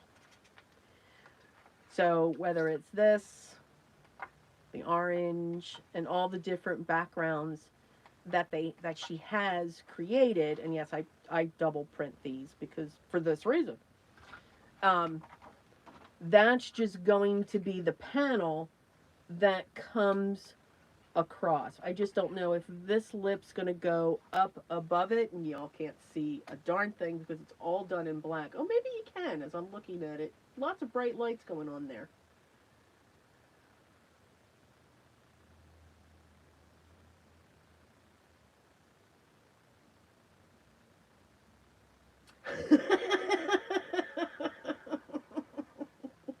I'm reading Biddy's When the husband came into my craft room to give me a hug and kiss, I told him, danger, danger. My husband now knows he's not permitted to step in my room. And the reason being is because he's that 2-year-old child. Because he has to touch everything. Yeah. Yep. He walks in and I hear the scissors go in. And I'm like, step out of the room. It took me many years, but now when he comes in, he goes, May, Des, can you cut this? Okay, that's a thread. Hold on. Yeah, he made the mistake one time of grabbing a pair of my scissors that he should not have and doing what he should not have done with my scissors. So I'm ridiculous with scissors. I'll be the first one to say it. Absolutely ridiculous. Yes, I have a pair of scissors for threads. I have scissors for paper. I have scissors for fabric. I have a pair of scissors specifically for double-sided tape glue. Yeah. Yep. So, that is going to be our pocket. I'm going to change the top, but we've got this panel that's looking kind of sort of cool. That's going on there. And what these are going to hold are the folios. So when it goes into the album,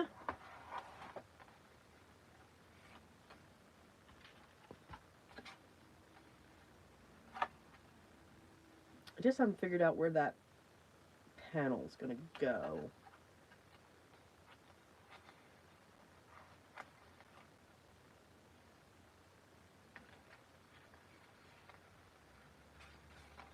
And what this whole edging is going to look like.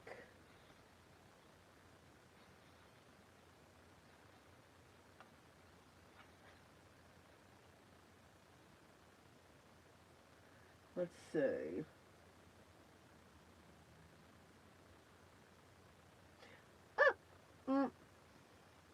So this will then sit and be sewn in. So this will actually be a flip that's sewn in. And there'll be 5 of these. So that's what we're looking at. And they're just a little bit shorter than these, because then I can put different tags on them. What do you think? I just got to figure that out. So again, my signature is going to be here. So this is going to be oh so fun to sew in. But it will be just a little bit easier because this will be separate. These will be sewn, that will be just flipped back, and this is what I'm going to sew in. So the signature is going to sit here, and here, and here. That's where it's going to be sewn.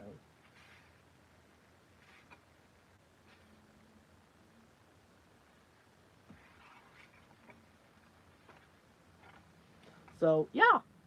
And I could also make this to put the instructions in there. So again, my mind is still going somewhat. Because this panel could be something that's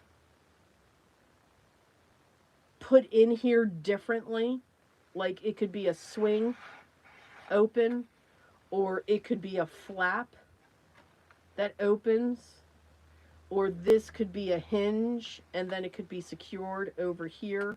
So there's a lot of things that I'm trying to think about when it comes to that panel. So this panel is going to be a key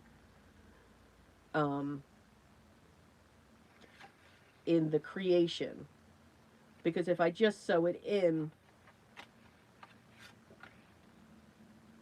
this could unlock everything and then it just opens up for the game.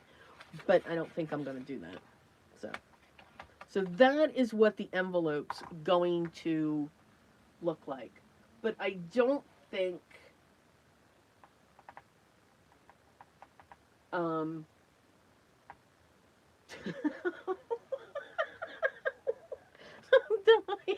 that's funny. All right, I'm going to remember that next time because, yeah, we are over 3 hours. So what do you think of the envelope idea, guys? See where my head is okay, Kim, I'm getting a vision. Thank you. Thank you for that visual. But you know, there's friendship going on there, Kim. I'm just saying.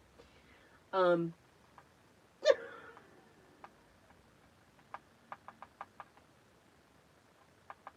open the box.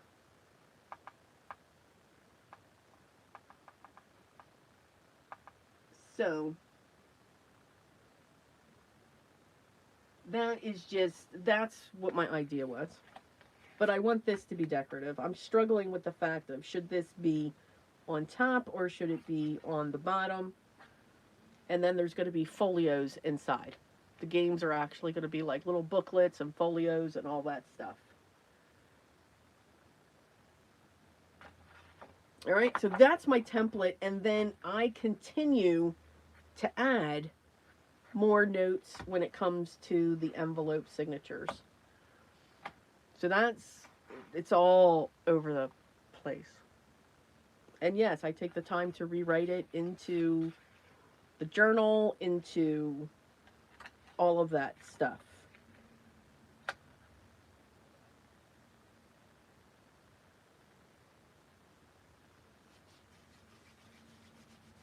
Okay, catching up on comments here. Intermission break signs. Oh, do I have to tangle another sign? Oh. I think my BRB will be fine.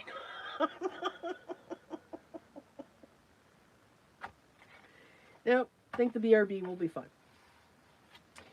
So to get this all in, just like I would with a hidden spine, I'm going to look at this area here. So it's going to be 8.5 tall because that's what this is. This is 8.5 inches tall. If I open this up, again, I'm writing in pencil. It's 8.5 inches tall and it's 8 inches wide. I just wanted the difference in the size going across. So I know that we're good with this. So I even have the holes somewhat identified, but they'll change once I do that.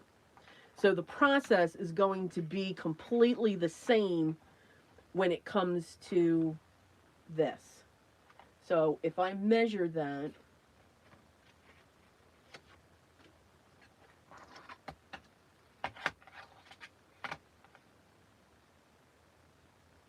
I'm going to say it's 2.25 by 8.5.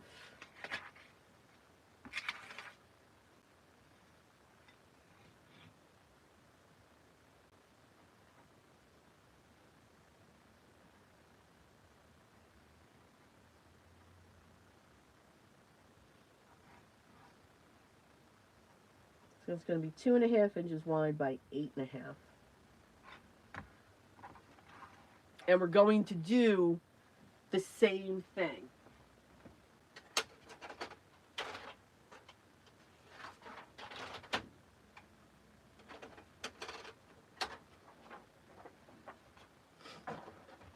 So this is already 8.5. This is going to be cut to 2.5. I say 2.5 or 2.25? It would be 2.25.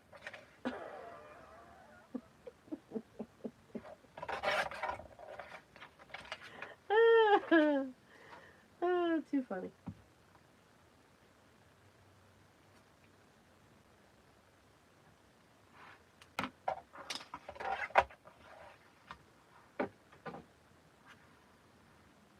And then I've got 5.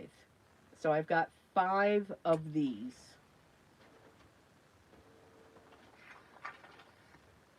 So 1, 2, 3, 4, 5. So odd numbers are the best when you are trying to figure out your So there's all kinds of different ways that you can do this. There's my center.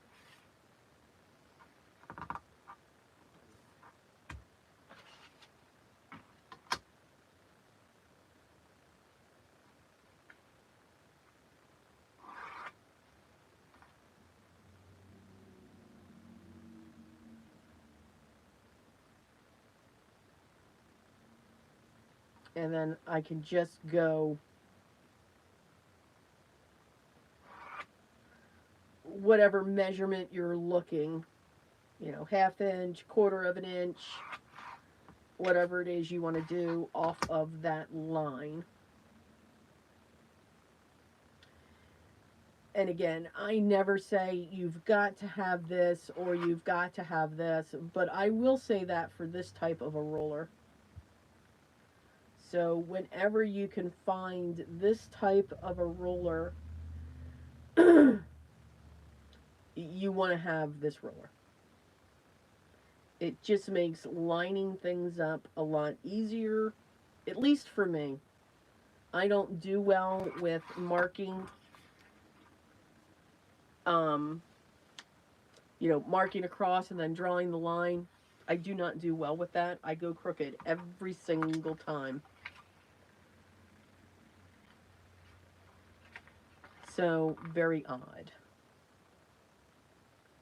And then these are going to be our 5 places for our envelope signatures. And then I can just use this.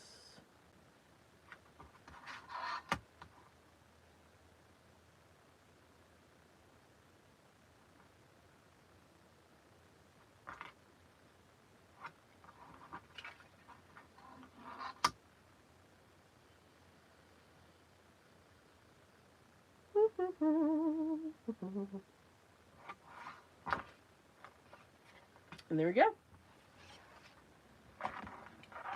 And then this will be the template for this to sit in there. So everything is actually going to be cut to this size. And I know you can't see it because, again, I chose black cardstock. But this 2 1/4 will nestle in between both of the pieces because it's that much smaller. Usually I cut, when it comes to the hidden spine, if my spine is 2 1/2, I cut the hidden spine, the chipboard or the cereal box weight, to 2 3/8 because it's an 1/8 smaller. So I get this small section in between so that my covers can come up and down. For this part, I just need to make sure that that's sitting right at the base of that score line. And then there's plenty of room for this cover to come up and down, and it won't affect anything. So that's the template for there. And then it's the same as I've always done with any of the other hidden spines. I'll wrap the cereal box weight, puncture it, sew them in, and then take off onto the sides. Oh.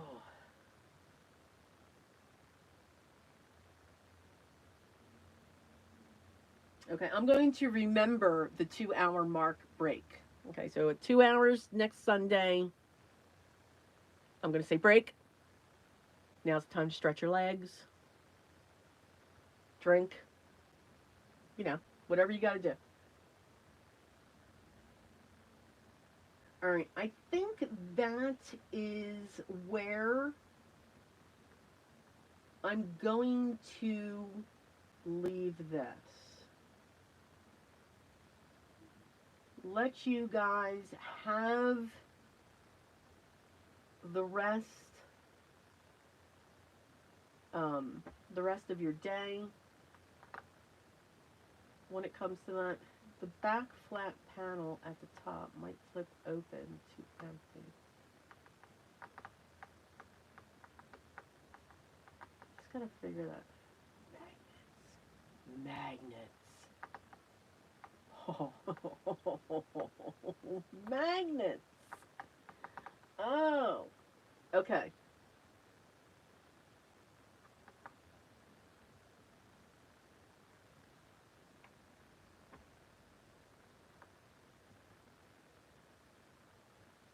Biddy, I always watch her videos.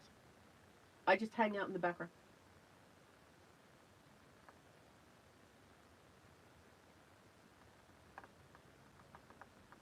I have to, but I'll make sure. I'm actually off tomorrow. I have a doctor's appointment. Okay. Everyone needs to go to Cordelia's house. I'm just saying, between pizza dough now, sourdough bread, I mean, hello. So, coming over. Okay. Oh, good. That'll be in the morning. That'll be before my doctor's appointment. I will be there. Okay, so guys, that's all of the stuff that we've got going on. Very fragmented. I am so sorry about that. I was just like all over the place. I'm still going to be working on this, but I know this is the base construction of what it's going to look like. That I do know. I'm kind of liking the panel. I don't know. That part is still up in the air. That unless I just do a whole complete panel so that it covers it. So this is the only thing that I'm still going to think about. But everything else is set. I'll have everything linked down below. As always, I'll link to Tracy's channel because she started doing her work, and if you're interested in seeing what all the other creators create, her design team does a phenomenal job, and she pulls others in as well, and it's just amazing and breathtaking in some cases to watch. There's one, oh, I wish I knew her channel. I don't off the top of my head. She started creating her album, and she actually mentioned Project 39 with something that she did. So she's pulling in one of her ideas for the album, which I thought was so cool. Absolutely so cool. Yes, I'm putting stuff away as I'm chit-chatting with you all. All right, I will have the community down, so I hope you'll all join me in level 1. It's fun. Let's get this moving. Have some fun in there.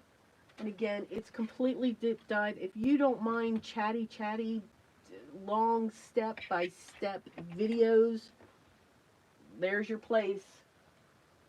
I definitely hit all the nitty-gritties.